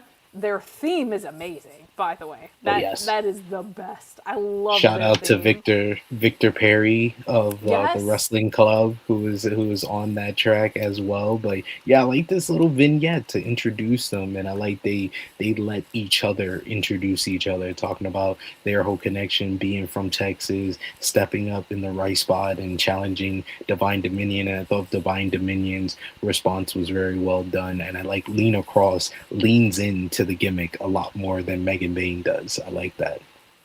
Yeah, shout out. I'm so glad you called out Victor Perry because I forgot he was on it, because anytime I hear that theme, I'm like, I don't know if I've ever heard a wrestling theme with like a proper New Jack swing in it. Like, that is a very specific thing that got pulled forward by Victor Perry and Ruckus, I believe, on that one. That is like such a specific sound and moment in time that got pulled forward into a wrestling theme that is like, this is why you don't use Suno music or whatever Def Rebel's doing over there with like it.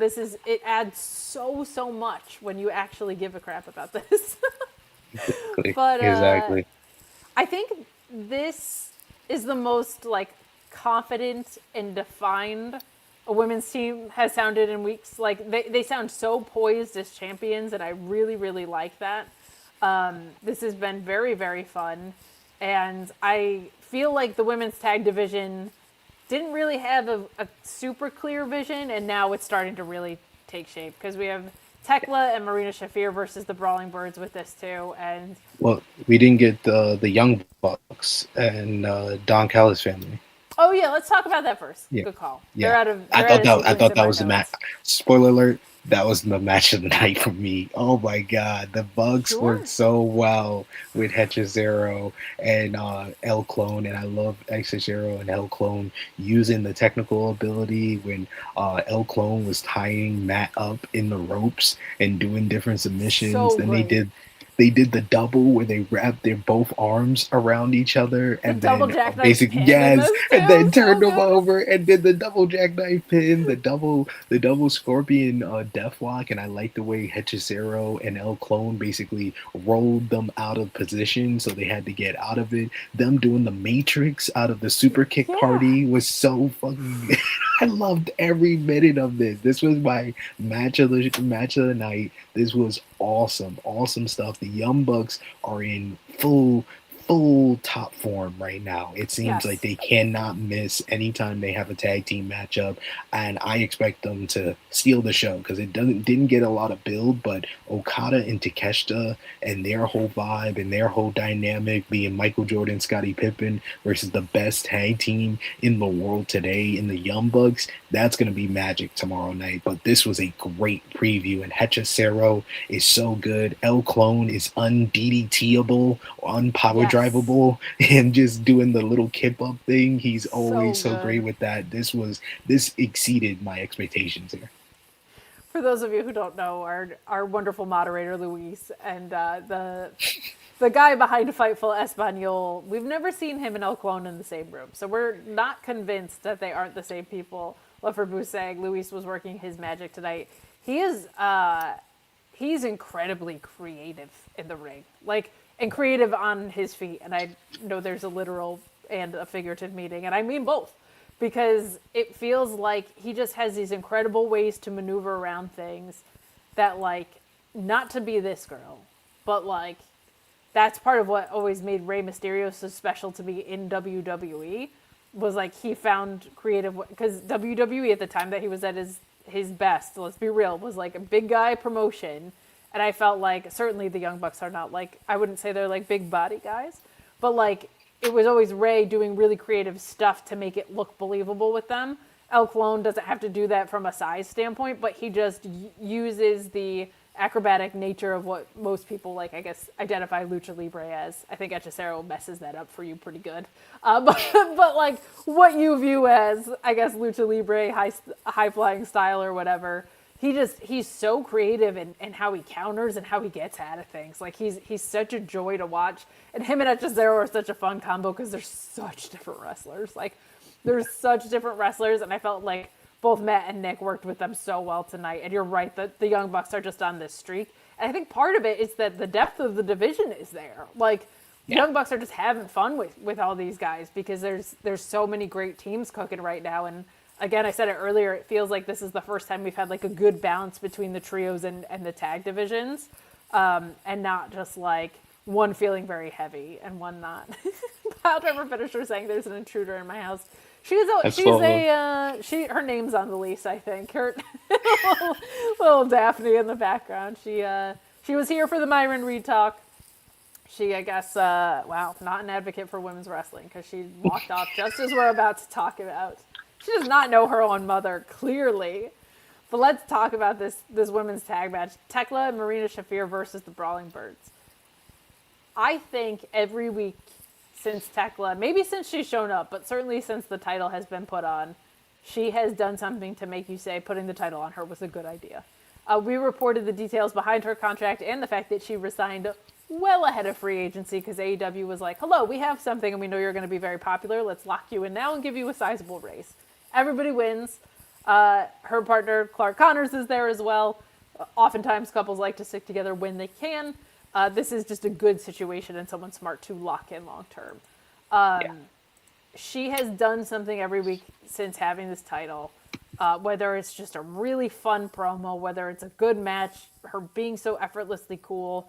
God, like the Sisters of Sin really needed a leader, and she really stepped in and has done such a wonderful job with this. But before the bell even rings, we get this brawl at ringside. We get Thekla using the barricade to choke Jamie Hayter in this.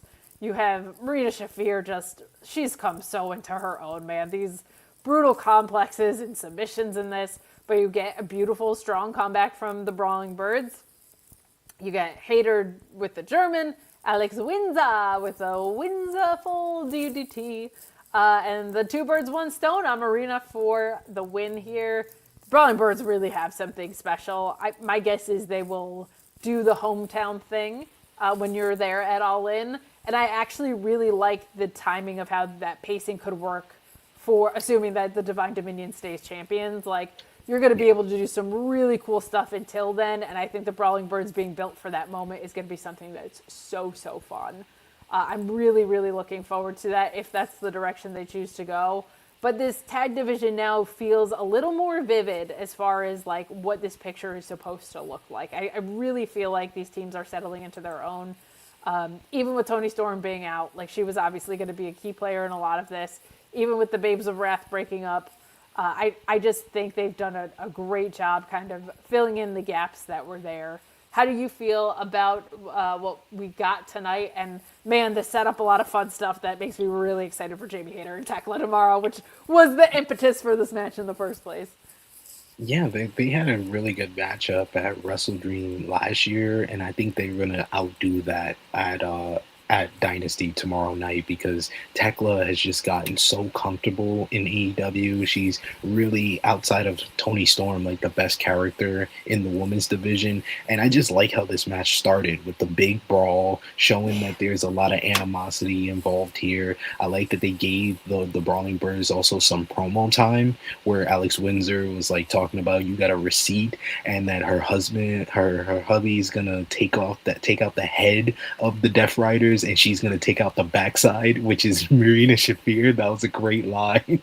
She said he's going to take out the head of this thing. I'm going to take out his backside in Marina Shafir. That was really well done. And I like Jamie Hayter really focus on winning the AEW Women's World Championship back and noting that she's the first woman who beat Thekla in AEW, and that you felt that hatred between both teams in the early going. And I thought Thekla worked really well with Marina Shafir despite not being a regular team together. I really enjoyed this one. I like the fact that it was in the main event spot to give an extra push to both of these matches. Honestly, if they had done this like earlier on in the build-up, I would have argued that Alex Windsor and Marina Shafir should be on the main show, so we have like a bookend with the whole story they're telling with Ospreay and Moxley and Windsor and Marina Shafir. They could still do that on 0 Hour, and I expect it to be one of the better matches on that show because I feel like Marina Shafir has gotten more comfortable being a regular in-ring performer after kind of being the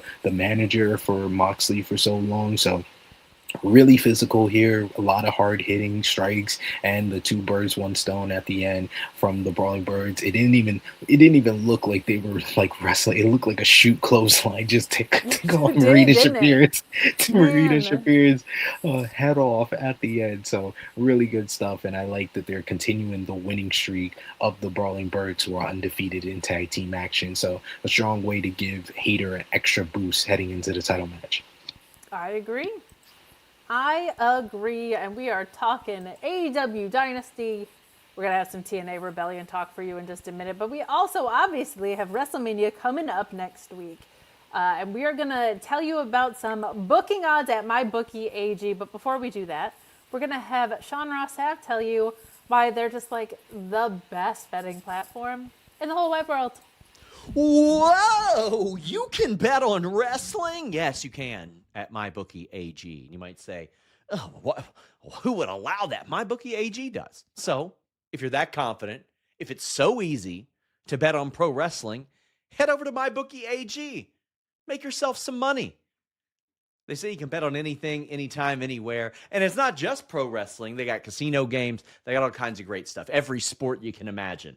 From the NFL to floorball. And if you don't know what floorball is, it's time for you to put some money down on it. Head over there right now at MyBookieAG. Get a $50 bonus when you deposit $100 or a $100 bonus when you deposit $200. They have an incredible amount of bet back bonuses and just great additional features. We only want you to bet what you can, and please bet responsibly. They have a wonderful support system. Head over to MyBookieAG, where you can bet on pro wrestling. Well, let's read some odds for you. But while I pull those up, we're going to bring on Joel Pearl, and you're going to be like, oh, we should boo him. And that was the reaction of the crowd to Carlos Silva, apparently, before this pay-per-view even started. So feel free to boo Joel Pearl. Feel free to cheer Stephen Jensen. I'm going to bring him on too, but we're going to do these MyBookie odds for you real quick. Because there's some interesting possibilities here. Roman Reigns is favorited at a heavy, you know what? Not that heavy, at a minus 250. Sorry, some of these have been shifting odds. Rhea Ripley's at a minus 300. Liv Morgan's at a very strong minus 450. Randy Orton at a minus 225, which is an interesting one. I would keep your eye on that. Obafemi at a minus 300, which I would love to see. But if Brock retires at SummerSlam, he's not losing to Obafemi, so keep your eye on that one as well. Becky Lynch at a very heavy minus 450. Jacob Fatu at a minus 500, the most heavily favorited of any match here. Trick Williams at a minus 450. Javon Evans at a narrow minus 115, but I like that pick. I take it back. We've had some shifting odds. Finn Balor at a minus 600. Gunther at a minus 500. And Bayley and Lyra at a minus 200. The Usos and LA Knight at a minus 500. So there you go for your WrestleMania odds. A couple that could go either way. I think the Bellas could sneak a win if they're going to do a final run over Bayley and Lyra. But we will see what's to come. But enough WrestleMania talk. We're talking AEW Collision. We're throwing it over to the TNA team. Cresta will be on in just a minute because Joel is all over the place in Canada, which, as you know, is one city, so I don't know why he's so tired. But very happy to have Stephen Jensen here. Cresta is looking glamorous as ever. We'll let her bring herself on. But how did TNA Rebellion go? The only thing that I saw was that Carlos Silva got booed in the beginning. And then I saw you have new tag team champions, which are two people that I'm very big fans of. I'm not following the TNA product closely, but two guys that I'm a huge fan of. How did we feel about the night overall? I'll start with Jensen, and then we'll throw it over to Joel, because I think he's going to be in and out of here pretty quick. Yeah, I thought it was a solid show as far as, like, my expectations weren't, like, super high going into the show. I think that was probably the sentiment from probably most TNA fans, was it wasn't, like, on paper, you know, the best looking show. I think we got some solid matches out of the show. There's going to be a lot to talk about and unpack during this review, but yeah, I'm looking forward to going through this with Cresta. And it's good to see you, Joel. I wasn't expecting to even see you tonight, so I'm glad you can make it. I think we're seeing what's left of Joel here. He's had a heck of a day. Yeah, I've been up since 5 a.m. Eastern. It is almost 9 p.m. Pacific, so midnight back home. I'm running on fumes after Mystery Wrestling. Shout out to them. They had a wonderful show today, and Tokyo Joshi Pro is going on. Also, a great show that they're putting on. Big shout outs to them. Those are great. And then I came back here. I ate dinner and watched TNA, and I am sad. You're sad. Oh no. Well, we should have been taking odds on this. My bookie should have had a prop bet going about this. Ryan K. Lamb saying that my bookie odds that Joel liked TNA tonight. If you had bet that he was sad, you could have won yourself some money, I think. But Cresta, what were your vibes overall? Because we got Jensen saying solid. We had Joel is sad. Where are your feelings before we talk about anything else? I had to grade on a curve. After wrestling last night, you could only go up. So Fair. This was all right. Fair. I was a little sports surprised. I cannot believe we had two title changes. It wasn't a bad show. I was sports entertained, but you know, you could have a pole on a pole match and I'd be sports entertained for the most part. I wanted to do that with Joel. I wanted to do that with Joel because he looked so dejected. I don't know how to pull someone else into that. There you go. Now you're smiling because you know, but you were just shaking your head. You were just shaking your head in sadness. Here's the thing. The show had 2 clean finishes the entire night. And that was the X Division title match and the tag team title match. Every other match on the card had some form of interference or some tomfoolery or a ref bump or a guitar shot, something. And the Knockouts 6-woman tag was a plunder match anyway, so it's kind of doesn't matter. But every single match. It's what they do. These producers don't talk to each other. They don't talk. They don't communicate. I don't know what it is with this company. And then people want to like bandy it away and be like, "Oh yeah, it was actually pretty good." Sorry, it's not a knock at you, Steven. It's just there are people who will cape for TNA no matter what, and God bless you guys. The Undead Realm segment should have been on Impact. It did not need to be included on a show like this. Long. You know what? This is actually perfect. I'm gonna hang up and listen. Have a good night, guys. Yeah. Have a good night, y'all. Love y'all. Bye, SP3. Joel, God bless you. I'll make it, I swear.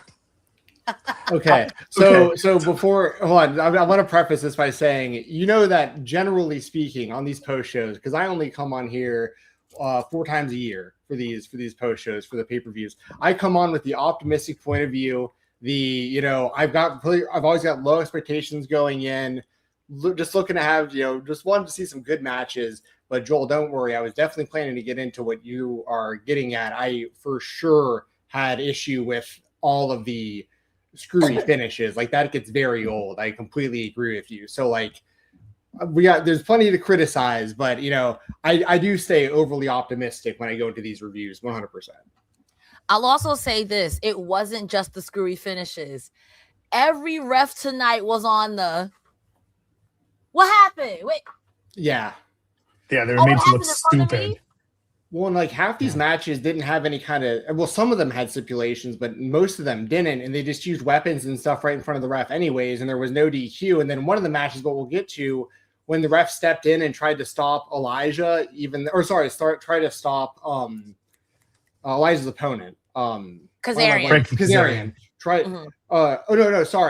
Did whoever I had it in my notes. Whoever at the end of the match, eventually he finally tries to stop him with the handle of the guitar, and it's like they've been using this thing the entire match, and then the ref gets involved for no reason, and then it leads to Kazarian. That's what it was. Elijah tried to use the guitar handle, and then Kazarian kicked him in the dick from behind.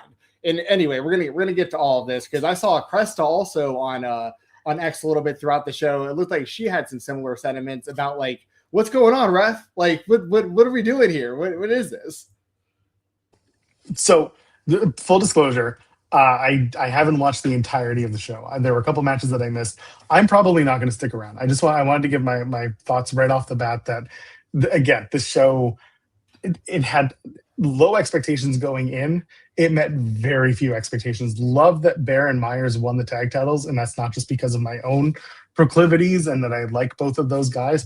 I think it opens up the Hardys to work with the Righteous outside of the tag title story, which I'm fine with. Do Hardy compound stuff without the tag titles involved. Good. I want that. Nic Nemeth, about 3-4 weeks ago, before Sacrifice, said, I'm going to cash in my Call Your Shot trophy at Rebellion. What happened? They had to pivot so hard with that babyface turn that it got people like me and SP3 saying that it was going to turn into a WrestleMania 9 finish where Nemeth comes out and he was a heel all along and he takes the title after Edwards. Basically, Edwards screwed Santana out of the title, and then it was going to be Nemeth being Hulk Hogan and getting the title back. That's what we all thought was going to happen, and then Nemeth would just turn heel again. No, they just didn't do that. They just ignored it completely. I don't know what's going on, but the show was some things very hastily had to be put together, and it wasn't very good. And I feel bad for the wrestlers because a lot of them can do so much better than the presentations that they're given. Overall, it hasn't been a good show. It hasn't been a good run of shows. Sorry to take the Tony Khan reference. But anyway, the irony of this all being I'm in Vancouver and I'm going to AEW Dynasty tomorrow. So I'm expecting a fun show. It's on the West Coast. So it starts at 4 here, which means I'm going to leave the venue at midnight, even though my flight leaves at midnight. So we'll find out how far I go. But guys, go enjoy the post show. TNA, I know you'll be watching this. And all I can say is let Steve Macklin have that one last chance to make up for what happened last month. Good to see you, man, and good luck. Have fun on your trip and at the show tomorrow. I'll definitely be watching the pay-per-view from home for sure. So I hope you're having a good time up there. Hope it's been a good trip so far, man. Literally got here today. Literally leaving tomorrow. It's a quick one. Joel. In and out, baby. All right, Joel. Have a good night. Good luck. Yeah. Good luck, Joel. Good night. See ya. Well, guys, as they just mentioned, this is the TNA Rebellion post show. I am Stephen Jensen, joined by Cresta Star. And please continue to hang out with us. If you were here for the AEW Collision post show, you can stick around with us. We'll be here for probably, 45 minutes to an hour. We won't take up too much of your time, especially if you've been watching since the beginning of the stream. It's going to be a long stream overall with the double review here tonight, but we won't waste too much more of your time here before we jump into it. We've kind of alluded into our thoughts a little bit already. I don't want to get into this because I don't want to spend too much time on it, but they did touch on Kate and SP3 before they left, touched on Carlos Silva getting booed during the pre-show, which I saw a lot of people had thoughts and opinions on. And of course, that's related heavily to them pulling their talent from so many of these AEW matchups. Just really bad luck. And, Joel, I think, gave a really good kind of breakdown of it on his TNA post show on Thursday night. It actually is very similar to kind of how I feel about the situation. So I would recommend checking that out. But Cresta, did you have any additional thoughts or anything you wanted to say about kind of Carlos Silva, kind of the state of TNA wrestling from like the fan perspective right now, especially with, the bad look of taking their talent out of those AEW matchups? Honestly, we are in the age of F around and find out. And I'm sorry, Carlos, you're learning like Triple H had to learn, just like Vince McMahon knew you were going to get blamed for everything, especially if you're the lead booker, because you look passive. If these were already things agreed upon, don't bring up WWE's bad habits on your talent. That was one of the comparisons I drew for instance, the Hardys match. To me, that's an apology for, my fault. I didn't mean to pull you from that match. Sure, fine. But if they were already agreed upon in TNA, we know how the schedules work. You guys don't run every week. Let these people make their money. On the one hand, I get it, but also I don't get it, because you're not in a position to quote unquote protect your assets like that. And who are you protecting it from? Because why do you care how you look for AEW, but you don't care how you look with WWE? Just my 2 cents. I don't get paid. I don't work there. Yeah, for sure. I mean, I agree. I think that for the most part, it's unfortunate for like really everybody involved. I mean, what bothers me the most about it is everything was agreed to by everybody before this. So like, the TNA talents and the AEW talents did their due diligence and spoke with their promoters, Tony Khan, Carlos Silva. They got this stuff greenlit and they agreed on finishes and everything. And they were selling tickets, a lot of tickets to these fans based off of these matchups. And, to pull that away, it hurts everybody involved, because now the wrestlers, they're getting screwed for no reason. The fans are getting screwed for no reason. The local or indie promoters for these matchups or these conventions or wherever these matches are taking place, the people who worked hard to put all this stuff together logistically and to sell tickets. Brian Myers especially is in a difficult situation, because Brian Myers, of course, we're going to talk about it later, now once again, one half of the tag team champions of TNA. He runs Creator Pro, and Creator Pro got affected by this. They were going to promote MJF versus Nic Nemeth. And, Myers had that match pulled from his show, and Myers works for TNA. And it's like, he called himself the most professional wrestler, and he really did. He was true to that. He's handled the situation very professionally, in my opinion. But he's telling people, if you want refunds, I understand. We'll give you your money back, because we didn't plan on this, but like it's his boss at TNA that's causing the problem. So it's like that's just kind of in a nutshell kind of how I feel about it, and why I think a lot of the fans were booing when Carlos Silva was shown on the pre-show. But that said, as far as the rest of the actual pre-show, we only had one match. We'll get into it. It was Ryan Nemeth, I apologize, over BDE. Not a whole lot for me to say about this match. BDE hit his clip cutter, which is his version of an os cutter at one point. That was nice. Hit a nice frog splash from the top. And the finish was basically Ryan hitting like a stunner using the top rope onto BDE from the outside, hit the Hollywood ending 1, 2, 3. Pretty quick opening match. Ryan Nemeth gets the win. Any additional thoughts on that, Cresta? No, I like seeing BDE here. I hope going forward that they use him more. Ryan Nemeth. Ryan Nemeth. I've made my thoughts known on Ryan Nemeth many times. I don't have an issue with him as a human being necessarily, but as somebody who used to cover BTE for years over on the Fightful Select Weekender podcast, when he joined that show was just coincidentally around the time the show took like a humongous plunge. And whether you want to blame him or not, I don't know. But anyway, that's neither here nor there. Ryan Nemeth gets the win. Good to see BDE out there getting reps, though, on TNA in front of fans on a big show. So good for him for sure. Really, the only other thing really worth mentioning from the pre-show is the hometown man coming to the ring to throw out T-shirts to the ring, similar to what we've been seeing. I know that this is what Hometown Man does, but we've also been seeing a lot recently with Danhausen on WWE television and stuff like that. And also Eric Young calls out EC3 on the pre-show too, which we're going to see actually play out during the show at some point. So that's just kind of want to run through the pre-show. Not a whole lot to really dive into, but yeah. As far as the actual show goes, Cresta, opening match. Oh, by the way, we're getting super chats. I didn't even mention. We just flowed right in from the Collision post show without doing any of the real intro stuff. But I don't have access to the Humper Chats link. If someone wants to send you got it. Okay, perfect. And if you send Humper Chats or you send Super Chats, we will make sure to put your question or your statement up on the screen, and we will read it and make sure we'll make sure it's part of the show tonight. This is a Super Chat. Speaking of, from Blind Rar, it says trouble like 10 times. Whoa, can't believe he came back with this theme. I'm not going to do all that, but I'm not going to read it all out that, but I do appreciate the super chat very much. Thank you for being a part of the show tonight. Anyways, opening match, Leon Slater defends and retains the X Division Championship over Cedric Alexander. Leon Slater, unfortunately, one of the people we were mentioning that got affected by these the rebookings, TNA pulling talent. Leon Slater versus Ricochet was a match a lot of people were looking forward to. So good. Yeah, it really would have. It's a real shame.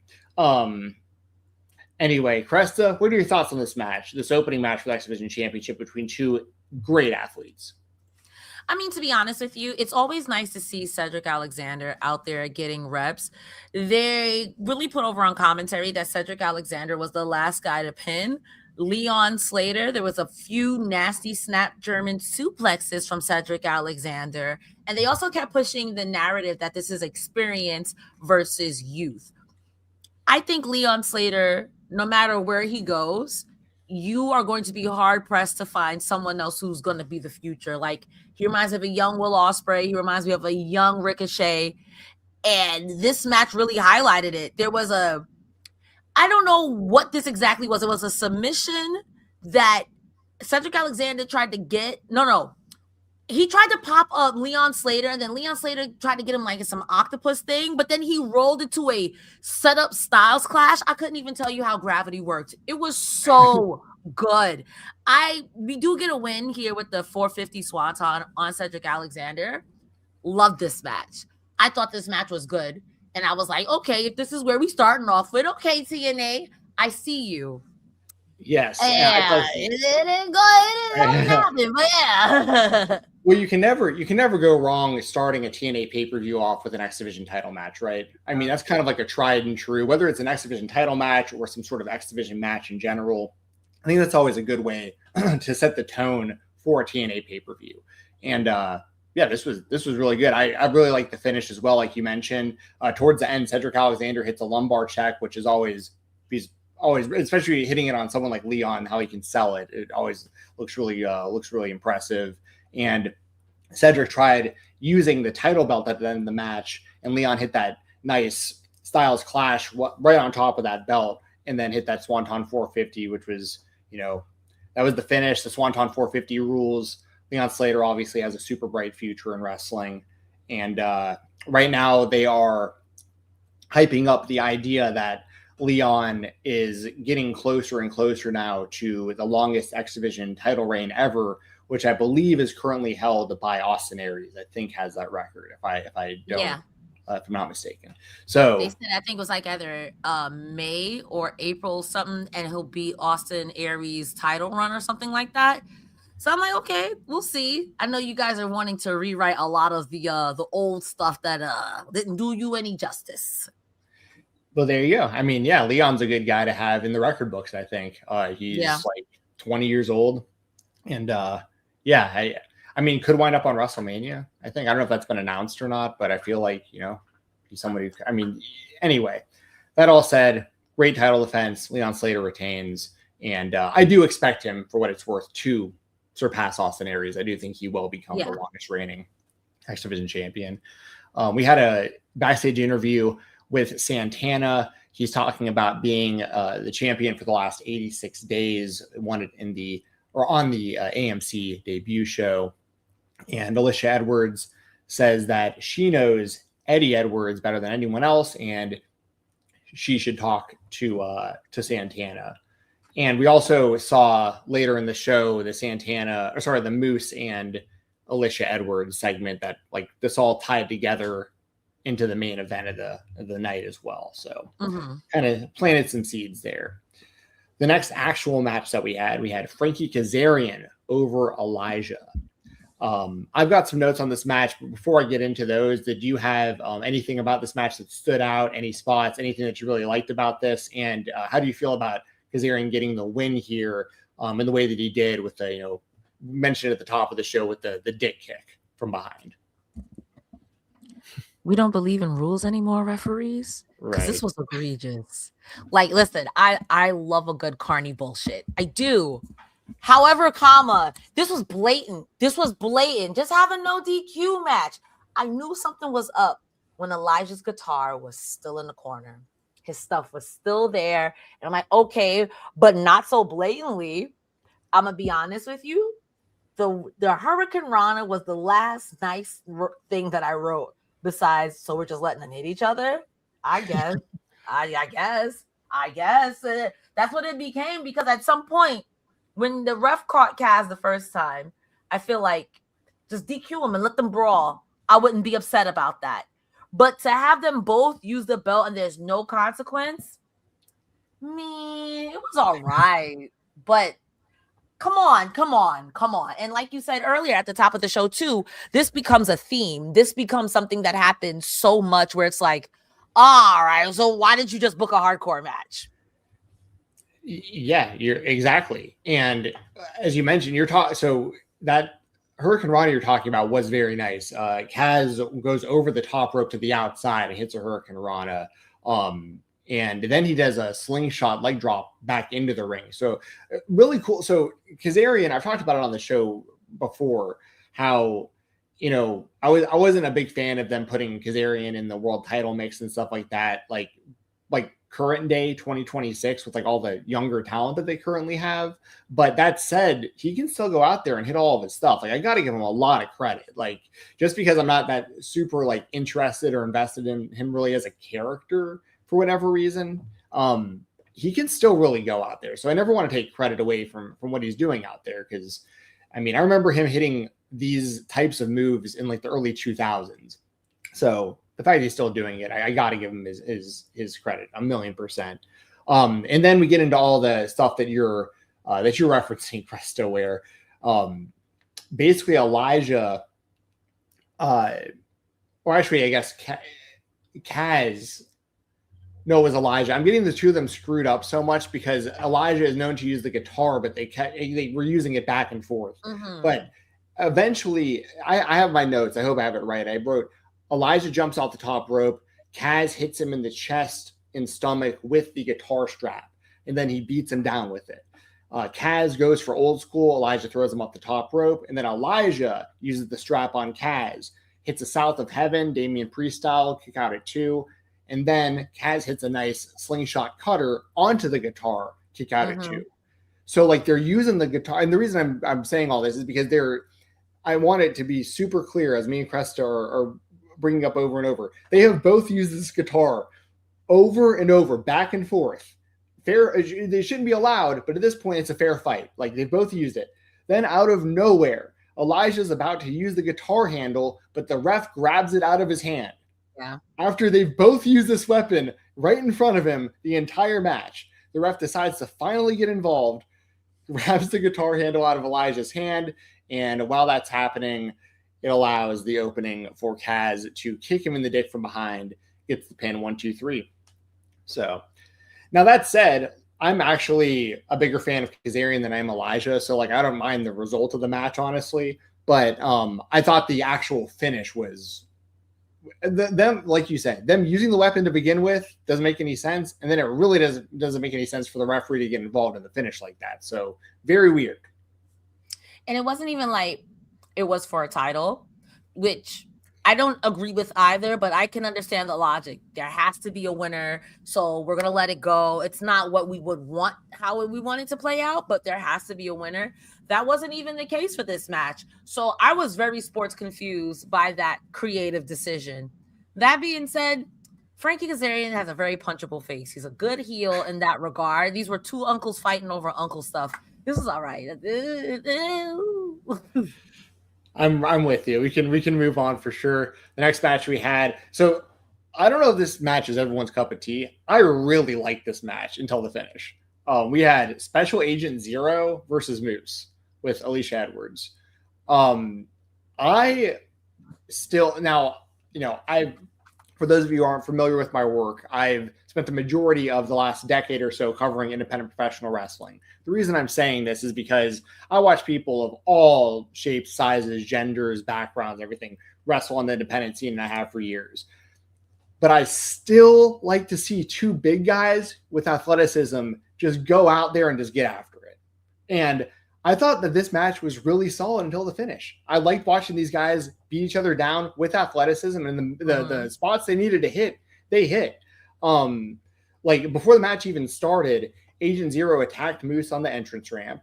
But they're playing the story out where Moose, protects Alicia from getting hit at the beginning of the match. Like Moose keeps protecting Alicia, and this also is going to play into the main event later too. We had a nice power bomb from, Agent Zero is one of the few guys with the size and the strength who can pick up Moose in a power bomb and launch him into the ring post on the outside, which he did. Looked great. Moose superplexes Zero off the top rope. Looks great because both guys are huge, but Zero pops right back up. Moose spears Zero through the ropes like Edge versus Mick Foley from WrestleMania, right through the ropes, through a table on the outside. This was awesome. Zero hits a swing out end of days, Baron Corbin style. Nailed it. It was great. Zero jumps over the top rope. Moose catches him and it catches him with the choke bomb around the neck, like perfect catch around the neck. It was perfect. Then throws him into the ring steps. And then we had the finish, which was all screwy with all this interference.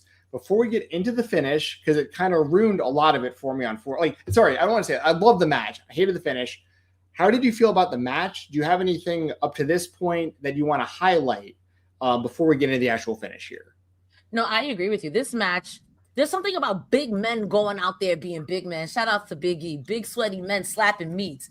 When Moose hit Agent Zero with that up and over and his spine hit that apron, disgusting. Sometimes I think it's easy to dunk on Moose, but he's so athletic. That man is wildly athletic. And Agent Zero that man was shredded. He's so lean. There was also the spear through the ropes, through the table. That was, I don't want to say, that was the first time tonight we saw the spear or dive through the ropes, because Trey Miguel does the same. But this was clean because these are really big men. You don't expect that from Moose. If I'm not mistaken, Moose dove onto Agent Zero through the table. It was still gnarly. This match was fine. I totally agree with you until the end. But I have a couple of notes where I'm like, oh, so we're going to shenan. And my suspicions were confirmed. Yes, which they were confirmed because what winds up happening is, after all these awesome spots that I can't give them enough credit for, I thought this was great. This was a great big man match, in my opinion. And it wasn't too long either. I thought this was like the perfect amount of time. Everything was great about this. And then the Great Hand interfere, which are a solid tag team, but they're in the order 4. But they come out and they interfere. Moose pump kicks Skylar off the apron, but Skylar and Alicia are both on the apron together. So when Moose pump kicks Skylar off the apron, Alicia also falls and she injures her ankle. So Moose is carrying Alicia to the back and he's walking like he's going to go towards the entrance ramp. And then Agent Zero hits him with a sit kick on the outside, or Claymore, whatever you want to call it, on the outside of the ring. And then hits a really nice choke bomb onto the ring apron and then a choke bomb inside the ring and gets the win. The actual choke bombs were great. The sit kick landed nicely, but it was another finish where it's like Alicia Edwards, injury, ref distraction, interference from the Great Hand. It was just like all these other, not all these other matches, but a lot of these other matches from the rest of the night, very similar in that aspect and unfortunate. They could have had just a straight up, what would have been their harm, honestly? And I'm a Moose fan. I talk about that every time I'm on here. I've always been. I'm impressed by his work ethic and the way the amount he's improved over the years since I started watching him on kind of like the Indies and Ring of Honor years. but he's well established in TNA. They're clearly wanting to do something with Agent Zero, who has a good look. He bears comparisons, of course, to Big Cass, Big Bill. But like, that just is what it is. If you want to push this guy and you wanted him to win, you could have just had him just straight up beat Moose. It would have made him look like a monster. Like if you would have done all this without any interference, this is like a new guy in TNA where it's like, whoa, who the hell's going to beat this guy? Just straight up just beat Moose. Like why would you just do that? It's you can very much tell their WWE partnership. And because I watched SmackDown last night and I saw this, it's very much like, oh, a screwy finish. It's par for the course at this point. I agree with you. I don't think there would have been anything, no love lost, nothing taken away from Moose. And it does position Agent Zero as, damn, if you could beat the face of the franchise, who's stopping you? Yeah, exactly. And I get that this all plays into the main event because of all there's as far as like the actual match itself, because on the flip side too, it wouldn't have been mad if Moose just straight up won after all this either, because Agent Zero this was Agent Zero's first real singles match in TNA, wasn't it? Or at least on pay-per-view. Like I think on pay-per-view. I know he's been on the show, but I haven't. Yeah, so I definitely haven't covered any of his matches on pay-per-view for TNA on any of these reviews, at least not a singles match. So anyway, I thought he's ever been too. Yeah, I thought both guys looked great. I would watch a rematch for sure of this. So anyway, I enjoyed it. Agent Zero gets the win. Didn't like the finish, but I'm not mad about Agent Zero getting a win. I mean, if you want to give that guy a shot, I mean, I'm for it. I'd be a hypocrite if I was against something like that, considering how many years. I mean, literally, when I think about it, I'm going on like 7 or 8 years of talking about TNA for Fightful at this point, and I'm always talking about them needing to cultivate and use and push and grow their own talent that isn't known primarily from a larger company. So I'd be a hypocrite if I wasn't for moves like pushing someone like Agent Zero, who hasn't had a run on WWE or AEW television. You know what I mean? So. And there's nothing wrong with having more than one big guy. You already have like their roster's pretty large. Just thinking like Kazarian, Moose, Francis. Having Agent Zero be someone who's featured regularly, not a problem. In my personal opinion, as long as I've been watching, TNA does feature big or at least muscly people. I think of Deonna Purrazzo, Jordan Grace. Again, going back to people like Abyss, AJ Francis. So having Agent Zero be in that big, meaty top of the card area, I think that's a smart move as well. Yes. So you got kind of a new player in that scene in TNA now with him and with his group backing him up. The next match we had, speaking of groups, we had a whole group situation here. 6-woman hardcore country match where the Elegance brand defeated Mickie James, ODB, and Terrell. There was some pretty cool news after the match, which we'll talk about after the match itself. As far as the actual match goes, I have some ridiculous notes. I almost stopped taking notes on this because as I was typing it, I was like, I'm going to sound dumb when I read this out. Yeah, like the stuff that I'm typing is just, I feel weird even typing some of this stuff. But I'll give you my notes in a minute, but I want your thoughts on this match. Do you have any strong opinions on the Elegance brand winning in general? And what were your thoughts? Because this match is pretty silly. It was a hardcore match, but they use a lot of unconventional weapons in this one. All my notes are superficial, not about the match itself. My main note is if Jeremy Lambert was Mr. Elegance, he would not have hit a woman. I'm just saying, Jeremy Lambert would have never. That's your fault, TNA. Also, I've never seen Terrell wrestle. That woman is lean. Oh, she looks so good. It's about, she was an old school girly. Come on, man. Watching this made me long for an ODB versus Nyla Rose match. I think that would be incredibly entertaining. Whether it's competitive or funny, I'm sad. I need to see that. Why is the concierge saying he's not a Pickle Rick? They're yelling, I'm not a Mark. Listen, I've already been called a Mark last night. There's only so much I can take. I was sports confused by this match, but it's an Elegance brand match. I knew what I was getting into. It was going to be plunder. It was fun. Love seeing Mickie James. I think she is a treasure to any locker room that you have her in. But any notes of substance, Jeremy Lambert would never hit a woman.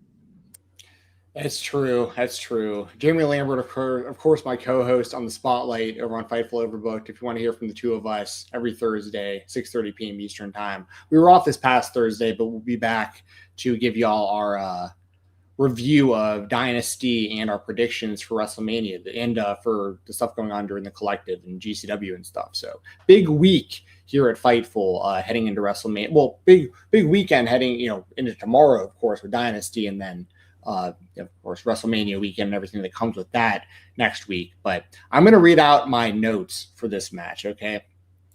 So this is, it's not as, I'd probably overhyped this, but I just felt silly as I was typing this stuff. And not all of it is as crazy as I really thought. So let's go right through it. Baby faces destroy the heels signs. Then everyone throws tons of weapons into the ring. Heels hit Love is Blind cast in the front row. Baby faces throw the heels into each other with buckets on their heads. Taryn suplexes Heather into a pile of lollipops. Then the baby faces throw the lollipops into the crowd. The heels tie ODB to the bottom rope with the bull rope. Then the heels dunk Mr. Elegance into a cooler full of pickle juice. The concierge is put into a giant pickle suit. Mr. Elegance knocks over ODB. ODB grabs his dick with tongs, gets sprayed in the face with hairspray and DDT'd. And that's the finish. Snap, snap, snap, snap, snap, snap. I mean, that's literally what happened, though. That was literally the match verbatim. Like that. That's what I've got. And then we had some cool news afterwards, as I alluded to. Tommy Dreamer and Carlos Silva come out to the ring, and they basically tell the Elegance brand to get the heck out of there. They want to talk to the good guys, the good girls, the fan favorites in the ring. They leave them there, and they announce that ODB is heading into the TNA Hall of Fame. So I thought that was sweet. I thought it was good for her. Well deserved. She is a true OG of TNA wrestling. It's good to see women get in there as often as they do in TNA, because TNA is so much of their foundation. Everyone always talks about the X division, of course, but a lot of that backbone of this company historically has been the women, and especially going back to like the Gail Kim, Awesome Kong matches and stuff that really opened it up. I feel like stylistically for the women back then, and women like Angelina Love being put in recently. Mickie James was put in fairly recently and stuff. So ODB 100% deserves it. And do you have any additional thoughts on that? That was cool to see her get her. She deserves to be in for sure. I did like that she was inducted. I won't lie. I'm not even a fan of these Undertaker style. I'm just going to pop up and say it. I get why Tommy Dreamer did that, but it's like, I don't know. Give the woman some respect if you're going to put her in the Hall of Fame. Not yelling at people to get out the ring, telling me, yeah, you can clean up. Like, it kind of seems like an afterthought. Like, let's do it. Like, I don't know. It's nice, but at the same time, I feel like you could put a little bit more care. And even when the Undertaker, I hate that. I think if this is someone you're putting in the Hall of Fame, why not make it an actual announcement? But that's just my state. Yeah. That's just my taste. And I'm not saying it's right or wrong. I don't think that you're alone in that, though, especially when it comes to the Undertaker, like specifically. I think that, that's a conversation in itself, I guess. I also think that it was kind of a safe play for Carlos Silva, because like he came out with Tommy Dreamer, and it's like, you're not going to boo Carlos Silva when they're announcing that you know what I mean? Like, it's like an easy way to get him in front of the crowd and not get booed after being booed earlier, because he didn't really have to be out there at all. Like, they could have easily just had Tommy Dreamer go out there himself and make the announcement. But I kind of felt like they're like, okay, Carlos is like, if I stand there too, they're not going to boo me this time. All right. So I don't know. It's like, bro, they're booing you because you made a fugazi decision. That's really what it is. Take it on the chin, and maybe stay in the back. I don't know. Stay in the back. I don't know. Yeah, we'll see. And to be fair, like there may be a lot more information about this out there that I just have not done my research on. I'll be honest, but I don't know how much of that decision when it came to TNA pulling their talent was him directly. I don't know how much of it was like WWE or AMC or them mad about Collision running against Impact or whatever because of March Madness or whatever. I feel like there was like a variety of reasons it could have been, but at the end of the day, Carlos Silva is the figurehead of. I mean, when things are going bad in the WWE, people turn to Nick Khan and Triple H. UFC, Dana White. I mean, you're the figurehead of the company. It is what it is. It happens everywhere. You're gonna have to get used to it, pal. Yeah, exactly. Moving on. Next match we had Nic Nemeth with Bernie Kosar, NFL legend, over AJ Francis. Before we go through the match, any thoughts on this one? Anything stand out here? Did you have any interest in the football player being involved outside of him being from the same hometown and everything? Like, what were your thoughts? What were your thoughts on this one? Because we also had a screwy finish at the end here that we'll get to. The match, I hear nothing but nice things about AJ Francis, the person. Mm-hmm. The performer, the character, he's on the cob for me. He's corny on the cob, and there's no in between. Like, Ricochet is corny, but he's entertaining. You're just corny. And I don't know. I tried. I gave it the old college try, but like, this was an AJ Francis match. Money. Big guy. You not gonna hurt me. I'm gonna piss off the crowd. Sure. I don't know. See, I like AJ. I know you didn't say you had anything against him personally. Either do I. I like that I like the way that he wrestles because he's a very large guy. He's obviously very athletic. He has the actual NFL background and everything. But on top of that, like, I'm impressed when I see a guy like him who was known so, like, if he winds up seeing this, I'm not saying this as a dig, but he went viral years ago for like that botch over the top rope, right? Like everyone saw that. And it was like he probably couldn't escape it, but he pretty much like turned that into a move where he does like the running knee in the corner, but does like the front handspring outside of the ring and lands it on his feet. Like, that to me is like, that's like an FU to the fans that made fun of him. It's like, okay, I messed up once. Who my size can do a front flip over the top rope and land it though? Like, I can't. I mean, that's like, to me, that's impressive. I like seeing that. And he does have the best choke slam in wrestling, I think. I got to give him his credit. I think that my issue where I disconnect with him is it's hard to explain when someone's corny. You know what I mean? I get it. It's not him. It's the presentation. I don't know how to describe it, bro. It's like, that's nice and all, but it's still corny. Like, you're on the top. And also sometimes, and this is just my 2 cents. Again, I heard he's a lovely man. Everyone who's met him has always said he's the nicest guy. Him and sometimes Indy has this problem. It's very much like, dun, dun, dun, dun, dun.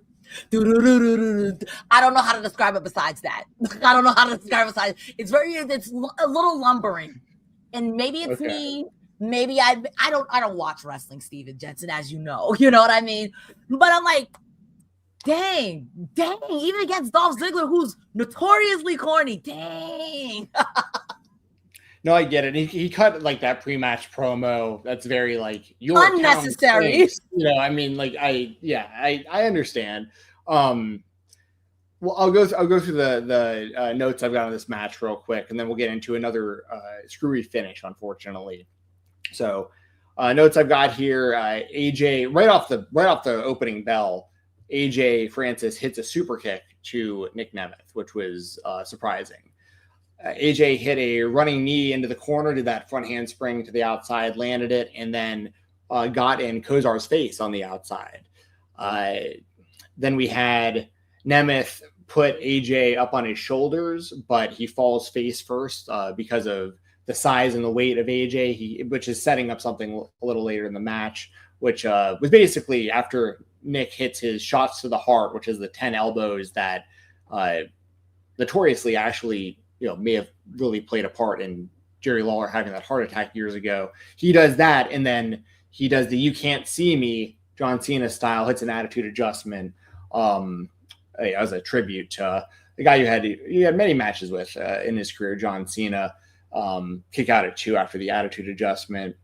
After that, we had Nic Nemeth tunes up the band, but gets hit with a TFL, which is the spear of AJ. Kick out at 2 there. Really nice spot here. Nemeth reverses a down payment attempt with a Faymaster. I thought that was really nice because AJ got in this. Obviously, Nic deserves a lot of credit too because he's like jumping as well. But the way that AJ got him up for that choke slam, and Nic, especially given how tall AJ is, for Nic to get up that high and then AJ be in perfect position for Nic to come down on top of him with that Faymaster, I think that takes a lot of both guys deserve a lot of credit for the way that came off so well, in my opinion. I thought that was really good. Kick out at 2 there. What I thought should have been the end of the match came up next. Nemeth hits a danger zone off the top rope, and it looked perfect. Okay. And that's a move that's kind of sketchy timing wise, right? Like I can't remember the last time, if ever, that I've seen Nemeth do one of those truly off of the top rope like that, because it's so easy for the guys to mistime it and just kind of land separately or land on top of each other or whatever. It's kind of a goofy move to begin with, but they nailed it, and I was like, damn, that'd be a great finish. And then kick out at 2 again, which led to the finish of the match. So I'll just kind of read exactly how I've got it here. It might sound a little convoluted, but we had a down payment off of the ring apron onto the floor. AJ grabs a steel chair from the outside, but the referee stops him. So now, once again, we have another referee situation at the end of the match, getting distracted, trying to stop someone from using a weapon. This is happening all night. AJ just straight up hits the ref from behind. Just straight up knocks his ass out from behind. That, in any other circumstance in the history of pro wrestling, is an automatic DQ. You just laid your hands on the ref. You just blatantly. In front of Carlos Silva, no less. Because remember, he's sitting in the front row. How does this happen? That's a great point. And that's actually a point that I thought of throughout the show. I'm so glad you brought that up, because Carlos Silva, in fact, was sitting ringside at the announce table for the majority of the show and watched all of the shenanigans throughout the entire night happen right in front of his eyes, even to the point where he was still the one awarding the champions their title belts after these matches, after seeing this stuff happen with his own eyes from ringside. Why they boo you, my guy? You look like a leave. How funny would that be if the majority of the booing he was getting from that fan base actually had nothing to do with them pulling the talent, and it's just they don't like his booking? How bad would that be? Oh man, that would be. I think it's compounded. I think it's a mixture of both of those things. But yeah. Anyways, I hadn't even got to the full finish here. AJ just whacks the ref from behind, and knocks his ass out.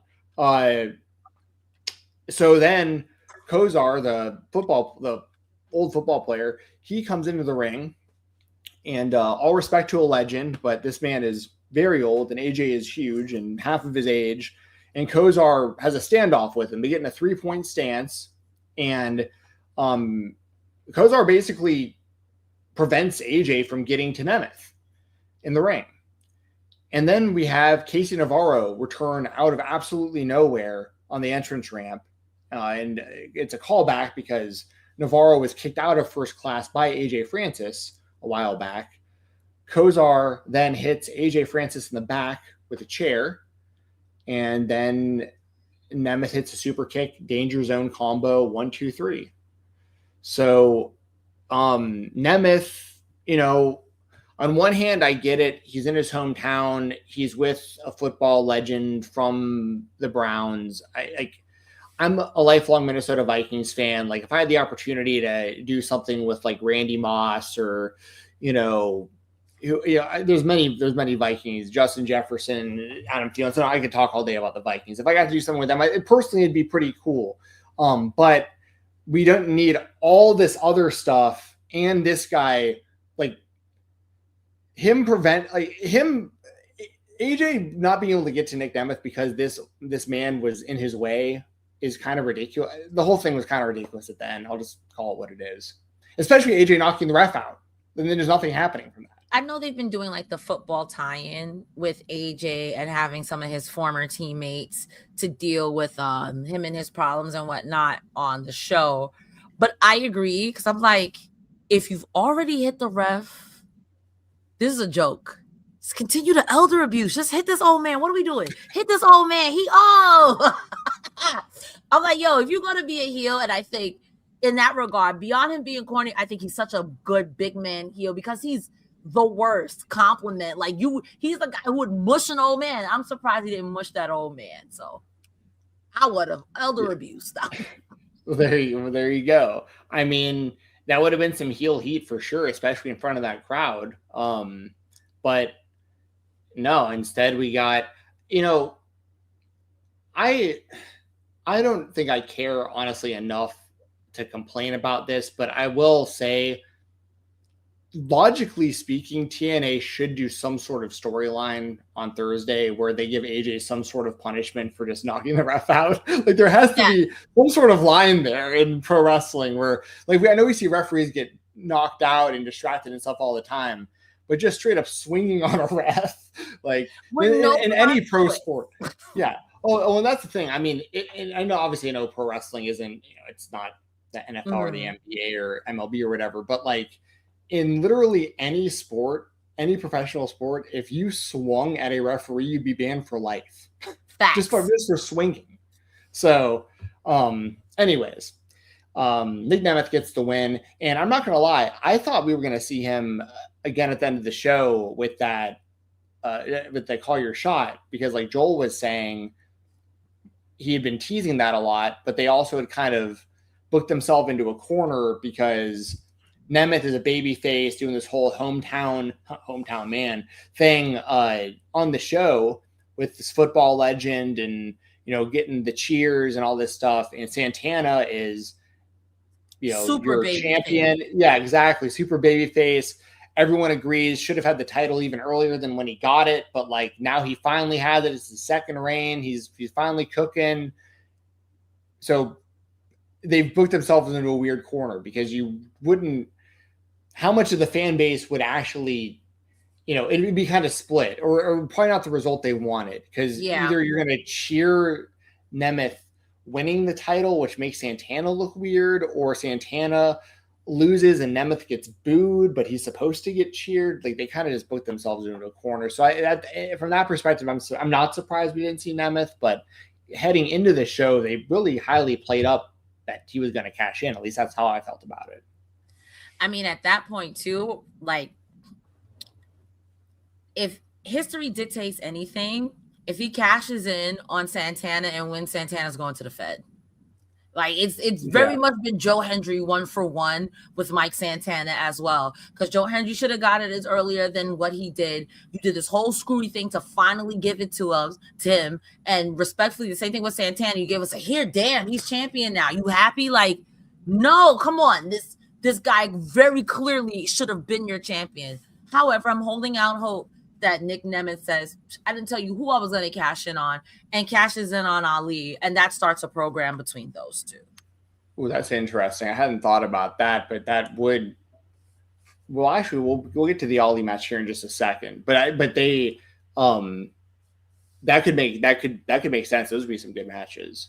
I like that idea better than Santana losing the title anytime soon. Because you don't book yourself into a corner. And even if Nic Nemeth loses the call your shot, there's always going to be the MacGuffin of now you've got all of Order 4, you've got Agent Zero, which I think Nic Nemeth and Zero can put on some good matches. The Great Hands, they're great hands. They're really, really good. You can have them put on matches with him. And then eventually, whether he wins or loses against Ali, I think us, the fans, win. Because Nic Nemeth is already champion, and I think that's good. Not to say that's good enough, but like that's good. So I think him and Ali going forward, you leave Santana alone. But if you take the belt off of Santana, why would I stay? Same thing I said with Hendry. Why would I stay? Yeah, I mean, there's like you said, Nemeth won the championship pretty early on when he came over to TNA. So like we kind of saw that. And let's also not forget that they're in the situation for literally no reason, because they for some reason decided to book 2 winners of the Call Your Shot Gauntlet.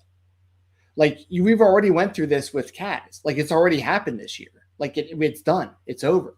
Kaz did it. But for whatever reason, you decided to do co-champions. So now you put yourself in a corner with another guy in the same exact situation, the same exact storyline, pretty much that Kaz had right before. Like Kaz just lost the title 86 days ago, and we have another guy with the same exact. I'd be like 2 people walking around with Money in the Bank, and the first guy he won the title and lost it, and then it's like, okay, well, this other guy's going to get a shot at some point too. It just, I don't know why they did this. Yeah. But anyways, that's my 2 cents on it. We did not see Nic Nemeth the rest of the night. Next match we had was Ariana Grace defending and retaining the women's championship.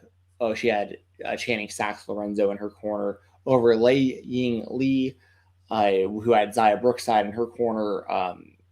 Just some quick notes on this one. Basically, the gist of the story, because there's not a whole lot I feel like we have to get into on this one. The gist of this is Stax is interfering. He's distracting Lee from the outside. He allows a distraction, which leads to Ariana throwing Lee face first into the ring post on the outside. Stax winds up getting ejected after helping prevent a sunset flip attempt. The ref catches him, and Zaya, which this doesn't make any sense given the finish, which we'll get to, but Zaya is preventing Stax from helping, and then also yelling for the referee to eject Stax from the match. Now, I get it. It's supposed to be like reverse psychology because it's going to play into the finish of the match, but it's also like, why would she be doing anything to why wouldn't she want Stax involved if they wanted to ensure that she was going to win anyways? Grace hits a nice forearm off the ropes. I thought that was pretty solid. Lee reverses a superplex attempt and hits a blockbuster. I'm a sucker for a good buff blockbuster. Lee goes for her Warrior's Way, but gets eye raked to get out of it. Knee to the head for kick out at 2. In the finish of the match, another screwy finish. We had Lee hits the Warrior's Way, but in a Shyamalan style shocking twist, Zaya Brookside actually puts Ariana Grace's foot on the ropes. And everyone's like, wait, what's going on? And then Zaya attacks Lee and throws her into the ring steps. And then Grace kicks her in the head and knees her in the head and wins. So we've had another finish where someone's turned on somebody and someone from the outside of the ring their direct interference caused the winner or loser of the match. Like, I mean, it's like at least over half the show now. Maybe all but one match so far that we've talked about has been pretty much like this type of finish. So I don't know if you have any additional thoughts on this. That's everything I had on that. I am upset because I have seen the Knockouts division, and sure, sometimes scumbags gotta win. I don't like this. And I don't know who to blame. Maybe I don't watch wrestling. Maybe it's me. But you mean to tell me with all the women you have on the roster, Ariana Grace keeps cheating to win? Okay, you got Zaya Brookside to turn on you. I'm sure you promised her a match that you're going to cheat to win again. And now she gets to beef with Lei Ying Lee. I guess. I just look at the talent, and to me, and maybe there's a little bit of meta commentary. How come you ain't never hold none of NXT's titles, TNA? How come always your main titles are being held by NXT people every time I turn around? Stand up. Stand up, because this is not even like competitive. I get that you want people to get their reps in, but the last time y'all did that, Trick Williams is about to go to WrestleMania. Maybe invest in your own people. Yeah, I agree. I think it's been pretty one-sided as far as, I mean, obviously WWE is going to come out on top when it comes to like anything direct with the two companies, but like I know exactly what you're saying because there's really no point in Ariana Grace even being the TNA Knockouts champion right now to begin with, honestly. But I know they have the whole storyline, Santina and all that, or sorry, Santino. Was Santina at one point. But yeah. Anyway, there's not anything else I really have to say about that. Same. Yeah, we'll move on. Honestly, I don't have much to say about this either. This kind of didn't go as well as I feel like they expected it to. Maybe I'm wrong. Maybe I read the room wrong. Maybe it wasn't mic'd properly. Maybe you disagree. Because we had Eric Young come to the ring. And EC3 returns to TNA for the first time in 8 years. Felt kind of flat for the return, in my opinion. I didn't feel like that the fans were like that hyped about this. He knocks Eric Young out of the ring, challenges him to a match on Thursday's episode of TNA on AMC. And this would be like his first match in, I think, 9 years is what they were saying. Thoughts on this segment and EC3 returning to TNA? My first note is I thought he was controlling his narrative. Yeah. Eric Young is always going to be that guy. If you want to have a good match and make sure that you're safe, you might have been old and you need a minute, Eric Young is your guy. I had no feelings, no thoughts on EC3.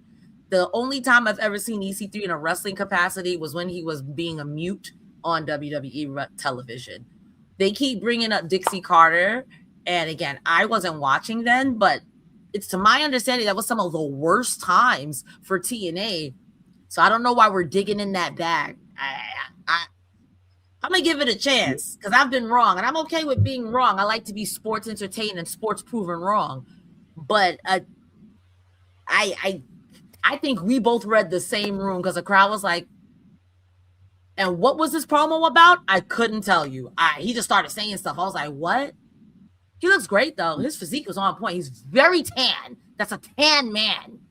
He is. He is very, very tan. And by the way, he's a nice guy as far as like my experience, with him. Like I've met him in person a couple of times over the years at indie shows, and he actually, he was a nice guy. You know what I mean? It was just one of those things where I don't know as far as him in TNA, how this is going to work. Cause he did do that whole control your narrative thing. He was in NWA for a long time.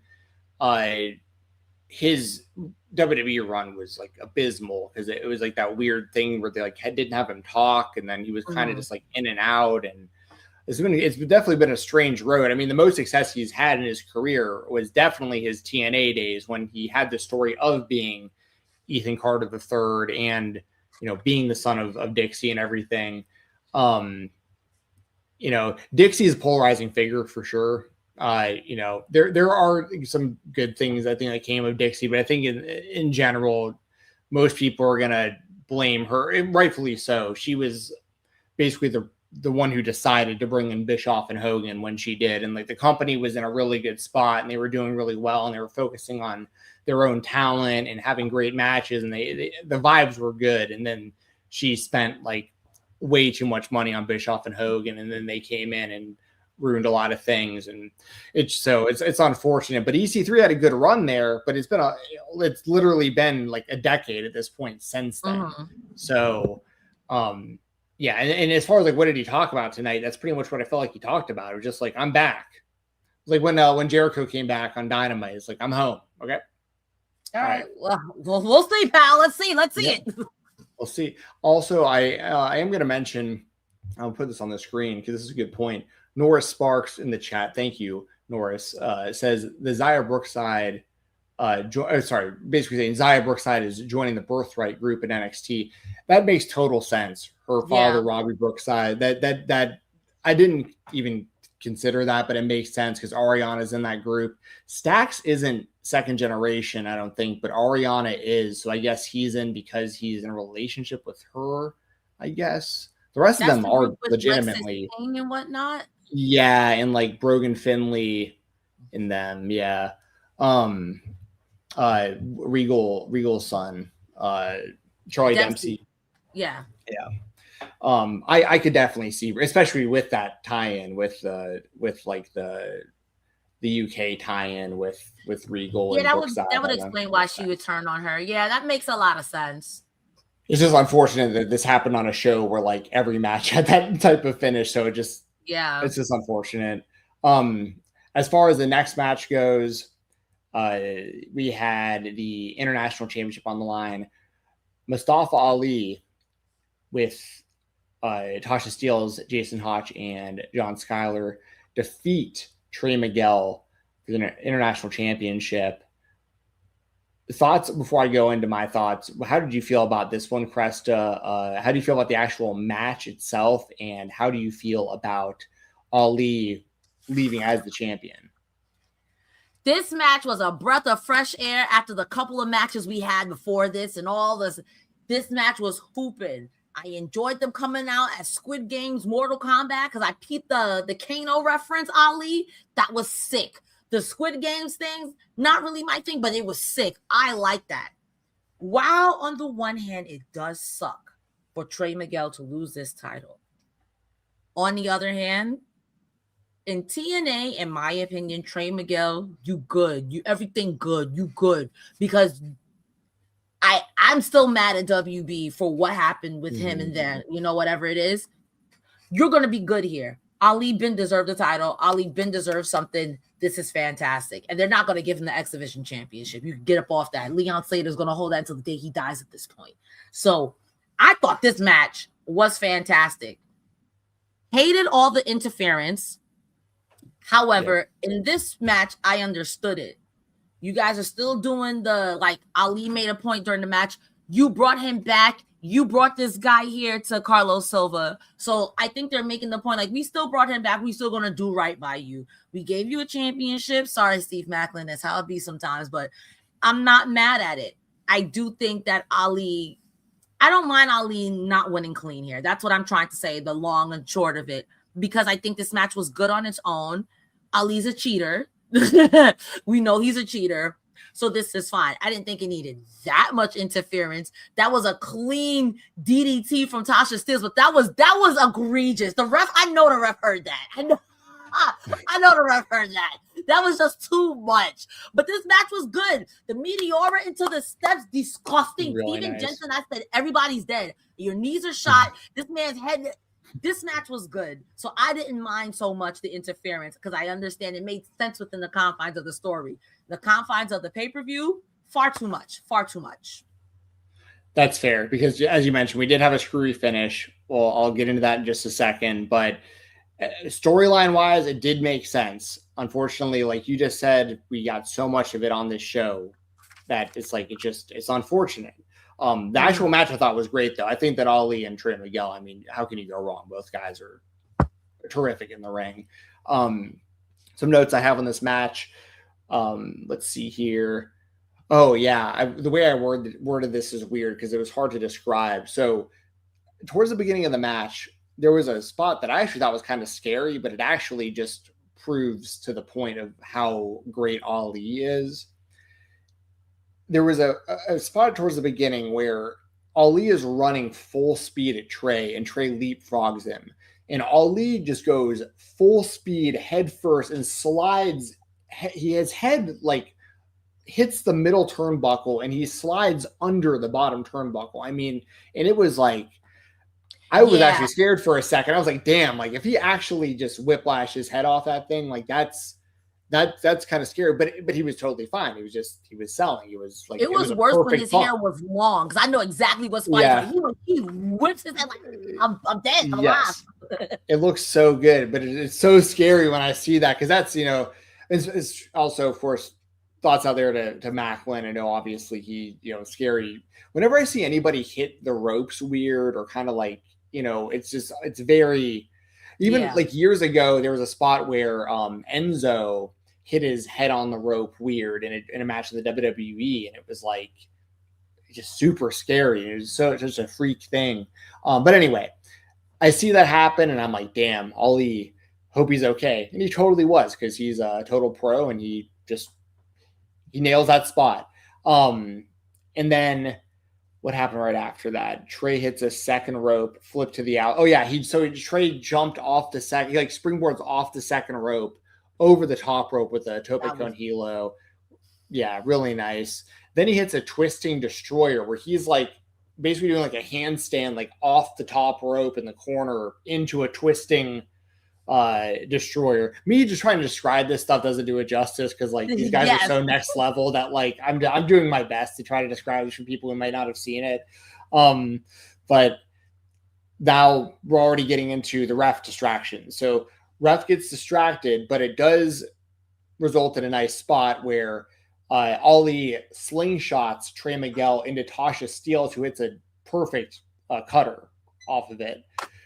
Trey hits that Meteora that you brought up, Cresta, off the ring apron into the ring steps. And I historically I don't like the Meteora. I think it's a terrible wrestling move, because I think you're basically destroying your knees and face planting. Like, I feel like you're hurting yourself worse than the person taking it. But this was great. Like, there's a handful of times, especially in Trey Miguel deserves a lot of credit for this, because he's really the only one maybe in wrestling history that does the Meteora, where he will figure out ways to hit it where it's like actually logical enough that it doesn't piss me off. So like, I'm like, so those are those things where I'm like, you know, what he did tonight with that Meteora to the outside onto the steps, nailed it. Thought it was great. Perfect spot. Then we had Trey hit one of those, we usually see people do like the springboard off the bottom rope into a stunner. He does it into a German suplex, which is nice and innovative. Trey hits a curb stomp off of a rolling attack attempt from Ali as well. So like, there's a lot of really good back and forth, good reversals. This is a great back and forth match between two great athletes. Ali hits a perfect top rope Spanish fly onto Miguel. Miguel kicks out at 2. Trey counters a 450 off the top with a cutter. Like, Ali goes for a 450 and Trey hits him with a cutter out of nowhere style, and then hits a low pay to the outside of the ring, and then hits a top rope Meteora, which actually, once again, was very nice. Not as nice as the one on the ring steps, but still hit it flawlessly. It's the psychology of the move that bothers me, not the execution. Like, Trey Miguel does the move exactly how it's supposed to be. Like, and it was passed down to him from people who innovated it. But anyway, I'm going to get past that. It's a nice top rope Meteora. And then we get to the finish. As you mentioned, we had Tasha Steelz distracting the ref. The great hand used the entrance gear you were talking about. It was a great entrance from Ali. They have helmets that they were wearing, and they smashed 2 helmets. They basically concerto, but with helmets. The head of Trey Miguel, and that leads to Ali hitting a 450 splash off the top. 1, 2, 3. Ali is your new international champion. And I'm right there with you, Cresta. I think the best option for Nemeth with that Gauntlet trophy is go after Ali in this title. I'd much rather see that than him go after Santana. I'm with you. And it would hoop. And I think in both cases, whether he went after Santana or Ali, everybody comes out looking on top, because Nic Nemeth is a really good wrestler. And even if he's not, I think he's technically sound. But if you don't, he's at least flashy enough where you're like, damn, he's good. You know what I mean? I don't feel that way. I think he's technically sound. I think he's a great wrestler, but I think him versus Ali would be fresh rather than Santana. I think Santana has a lot on his plate right now, and I think that's okay too. Yeah, I'm with you. After that, we had Rosemary, James Mitchell, Abyss, Undead Realm stuff. This started on Thursday's episode of TNA on AMC, where they like got up to the point of Father James Mitchell and Abyss together in the same room, and it cut off there. As I think, I can't remember who mentioned it at the top when we joined, but someone brought up this could have happened on Thursday instead of on the pay-per-view. That was in my notes for tonight. I completely agree. I love Abyss. I think the guy behind it, especially when you watch that WWE 24/7 or whatever they call that documentary series where you see the real man behind Abyss. What he does behind the scenes as an agent, how much he cares and wants things to be right, wants the show to be good and everything. I've always liked him, but seeing that side of him too makes me root for him. But as far as the actual where's this all leading, I don't know. It feels like Abyss might have another match or something, but I feel like if he was going to do that, he would have done it before AJ Styles retired, because like that would have been probably the match. But anyways, do you have any thoughts on the undead? I can't even say it. Undead Realm, or really any of this? This was before my time. I don't know what this was going on, but this was too long. This was far too long. I just know they apologized, and maybe sometimes, it's okay for men to cry or something. I don't know. There you go. Yeah, the gist of the conversation, and we'll move on because it's almost 1 a.m. and I'm sure people are getting tired. Me too. Yeah, same. I think the gist of the conversation was James Mitchell has been wanting to apologize to Abyss for the last 20 years. Abyss doesn't want an apology. He loves him. He's a dad to him, blah, blah, blah. Abyss basically disappears, and Rosemary seemed like really intrigued or happy by what she had seen. So we'll see where that goes. Next match we had two more to go here, Cresta. Final stretch. We got this, Steven. We got this. The System, Bear Bronson and Brian Myers, defeat the Hardys, Matt and Jeff, to become the new TNA Tag Team Champions.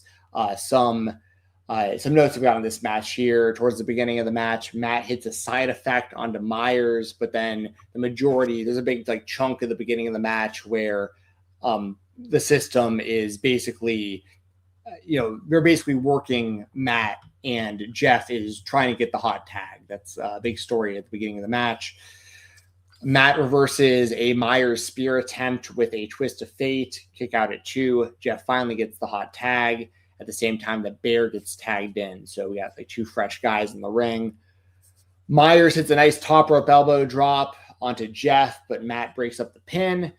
Jeff locks Bear in the Spinal Destination, his new submission hold, and Myers breaks that up.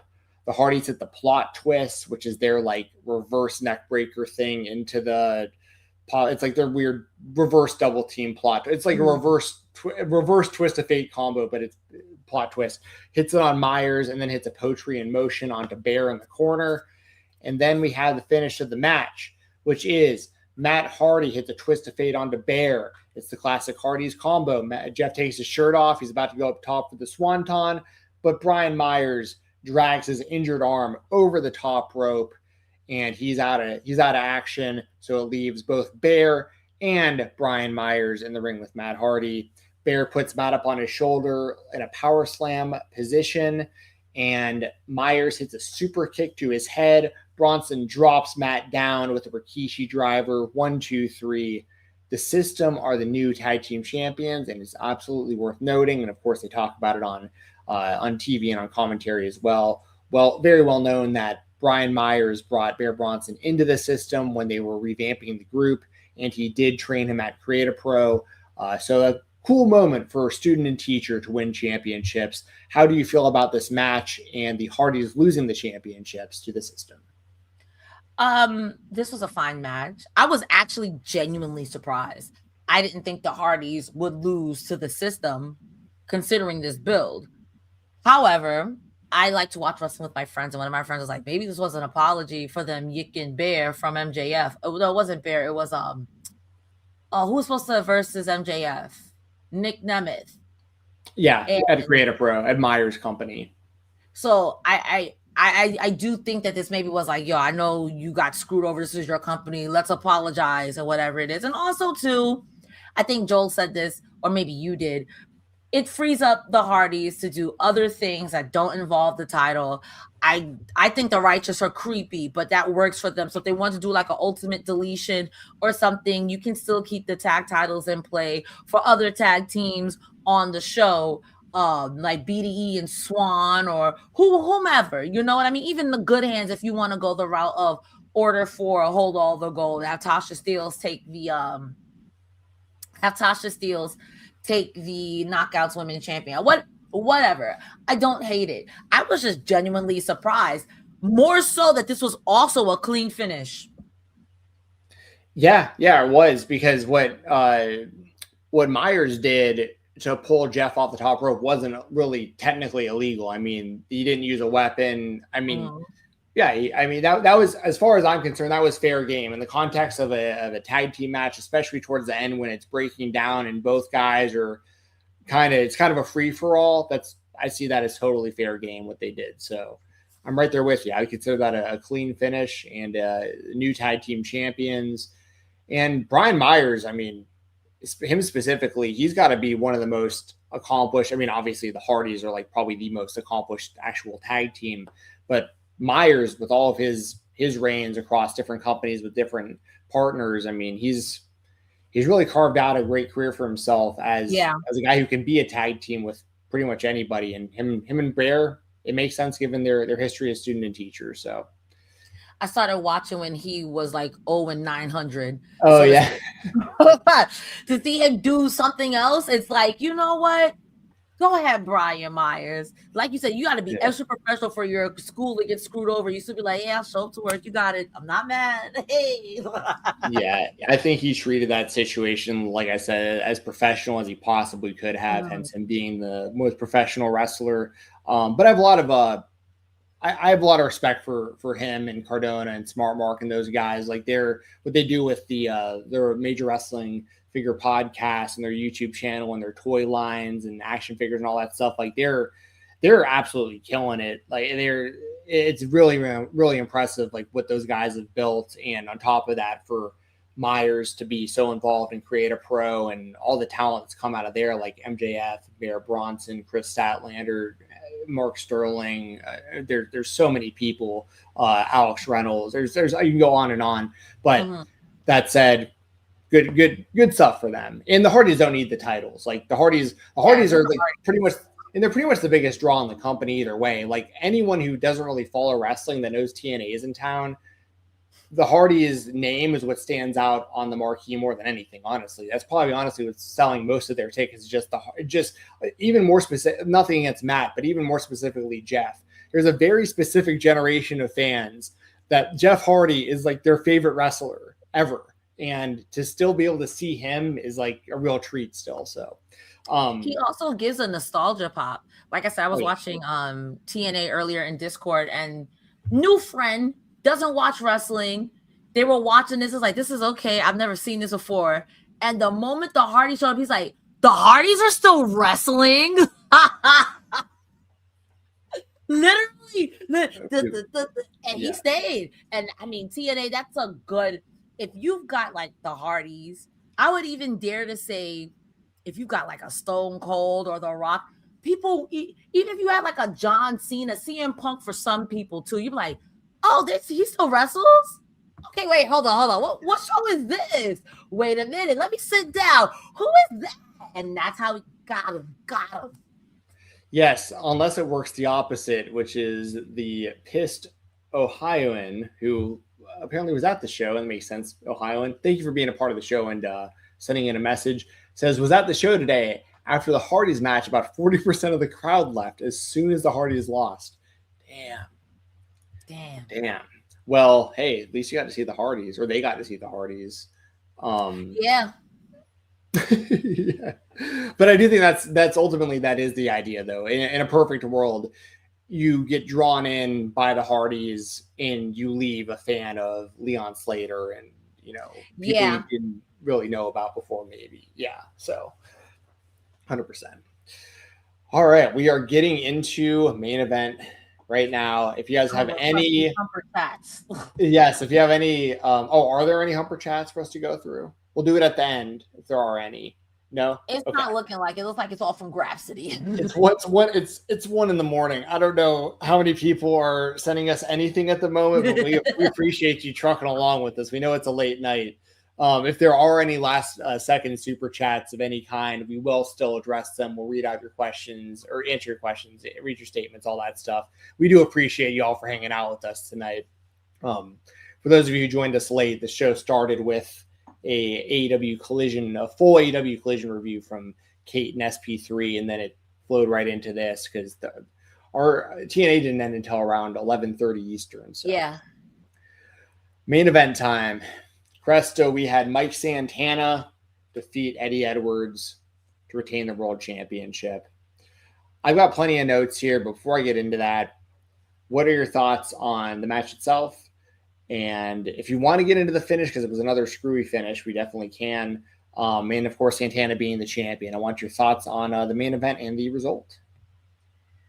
Eddie Edwards is an amazing wrestler. No matter what position you put him in, good guy, bad guy, whether you like him or love him, he's an amazing professional wrestler. So I already knew what this match was going to be. This was real grabs. Besides the screwy finish, the refs tonight were terrible. There was definitely 2-3 counts that she counted, and it was like, no, Lish was in the wrong position for one of them. Another one, I don't think Santana or Edwards got their shoulder up. Even the crowd was chanting this was 3. That being said, it is what it is.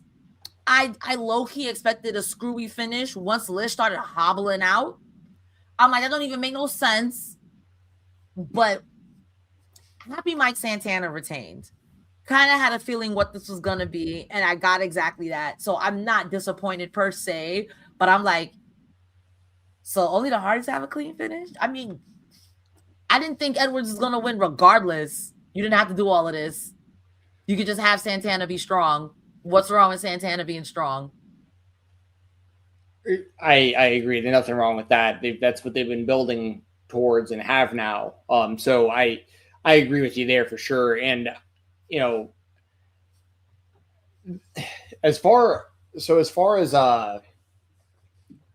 heading into this match, let me put it this way. My expectations were, if they could get me to any point during this match that I actually felt like Eddie Edwards was going to win, that was a W, like as a fan, like booking wise, like if they could make me feel like Eddie Edwards was actually going to win at any point, then, because I was so sure that Santana was going to retain, like you said, that just make me feel like Eddie's got a real chance here. And they also mentioned kind of something I noticed was the next TNA pay-per-view is going to be in Boston. And I'm thinking, well, wait a second here. Eddie Edwards, Boston Knee Party, like he's a Boston guy. Is he going to go into this as the champion in the next pay-per-view? Like maybe he does win tonight. So there's some seeds kind of planted there. And I'm just going to go through my full notes and we'll kind of wrap this up. But this was a very good match back and forth. As you mentioned, both guys are great in the ring, and Eddie Edwards can thrive in any position. I've been hard on him historically, but usually when he's at the top for a long amount of time in TNA. But I've also always given him his credit where, especially in like a hardcore match or some sort of stipulation match, he always exceeds expectations in those situations too. So this was good stuff. Santana misses a top rope frog splash early. Eddie hits a tiger bomb kick out at 2. Santana goes for spin the block on the outside, gets his arm rammed into the ring post. So they're planting the seeds at Santana having to deal with an arm injury throughout the match. Eddie throws him arm first into the ring steps. Santana runs at Eddie in the ring, gets sidestepped, and goes shoulder first into the ring post. So his arm is getting even more screwed up. Eddie then grabs him and throws him into another ring post, shoulder first. So he's just working the hell out of this guy. I believe it was his right arm. Because he hits spin the block with his right arm. So Santana hits outlined in chalk, followed by his corner cannonball, hits a sit-out power bomb, but there's a kick out at 2. Santana doesn't waste any time, goes right up top and hits another frog splash from the top, kick out at 2. I like that. Santana didn't just like stand around and like taunt or play to the crowd. Like he didn't get the win with the sit-out power bomb, so he went right to the top and hit a frog splash. Thought that was good. Eddie exposes the concrete on the outside of the ring, pulls the padding away, and it's the concrete around the ring.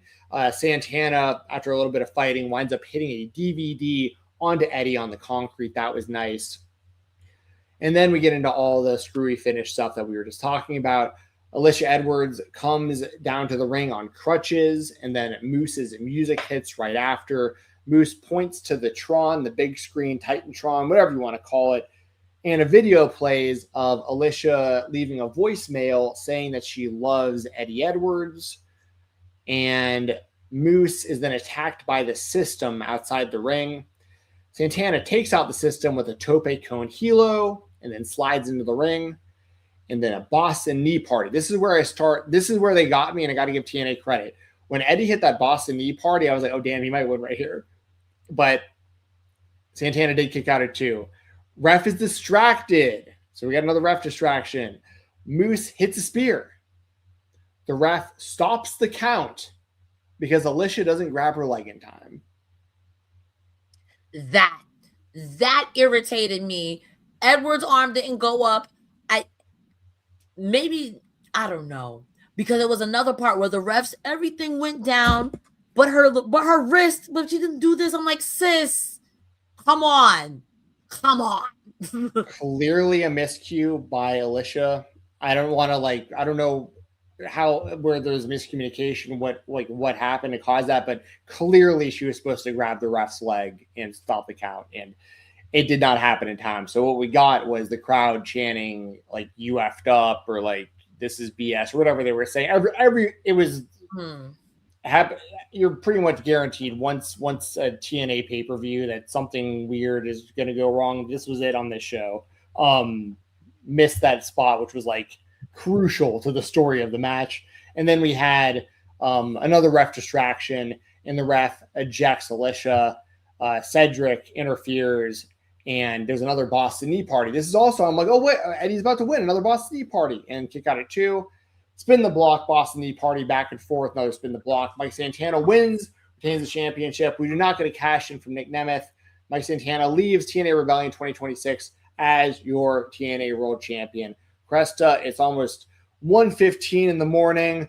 We got AEW Dynasty tomorrow. We got a big wrestling weekend coming up. You have any final thoughts? And where can the people find you? Let the people know what's going on with you. Wash yourself. Don't wait for wrestlers outside of airports. Myself and Joel will be covering WrestleMania next weekend.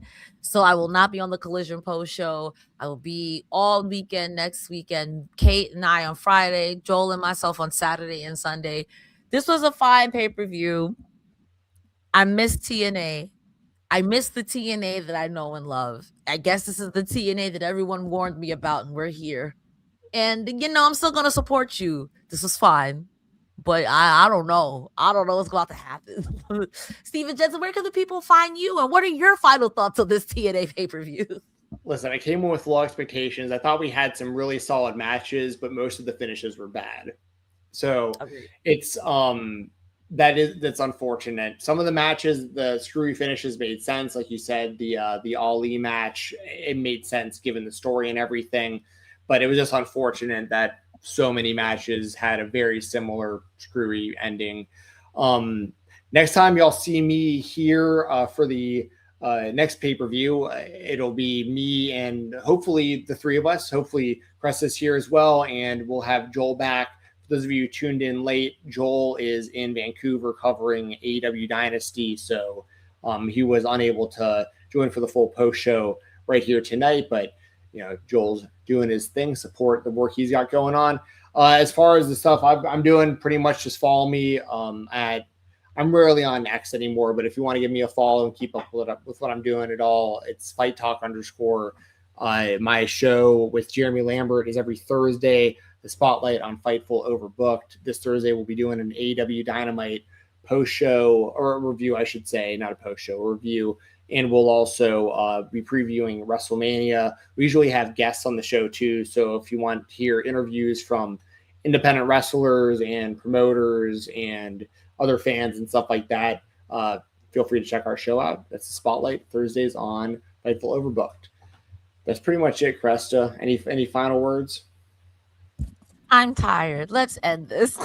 That's it. For Cresta Star, I'm Stephen Jensen. Till next time, enjoy some professional wrestling.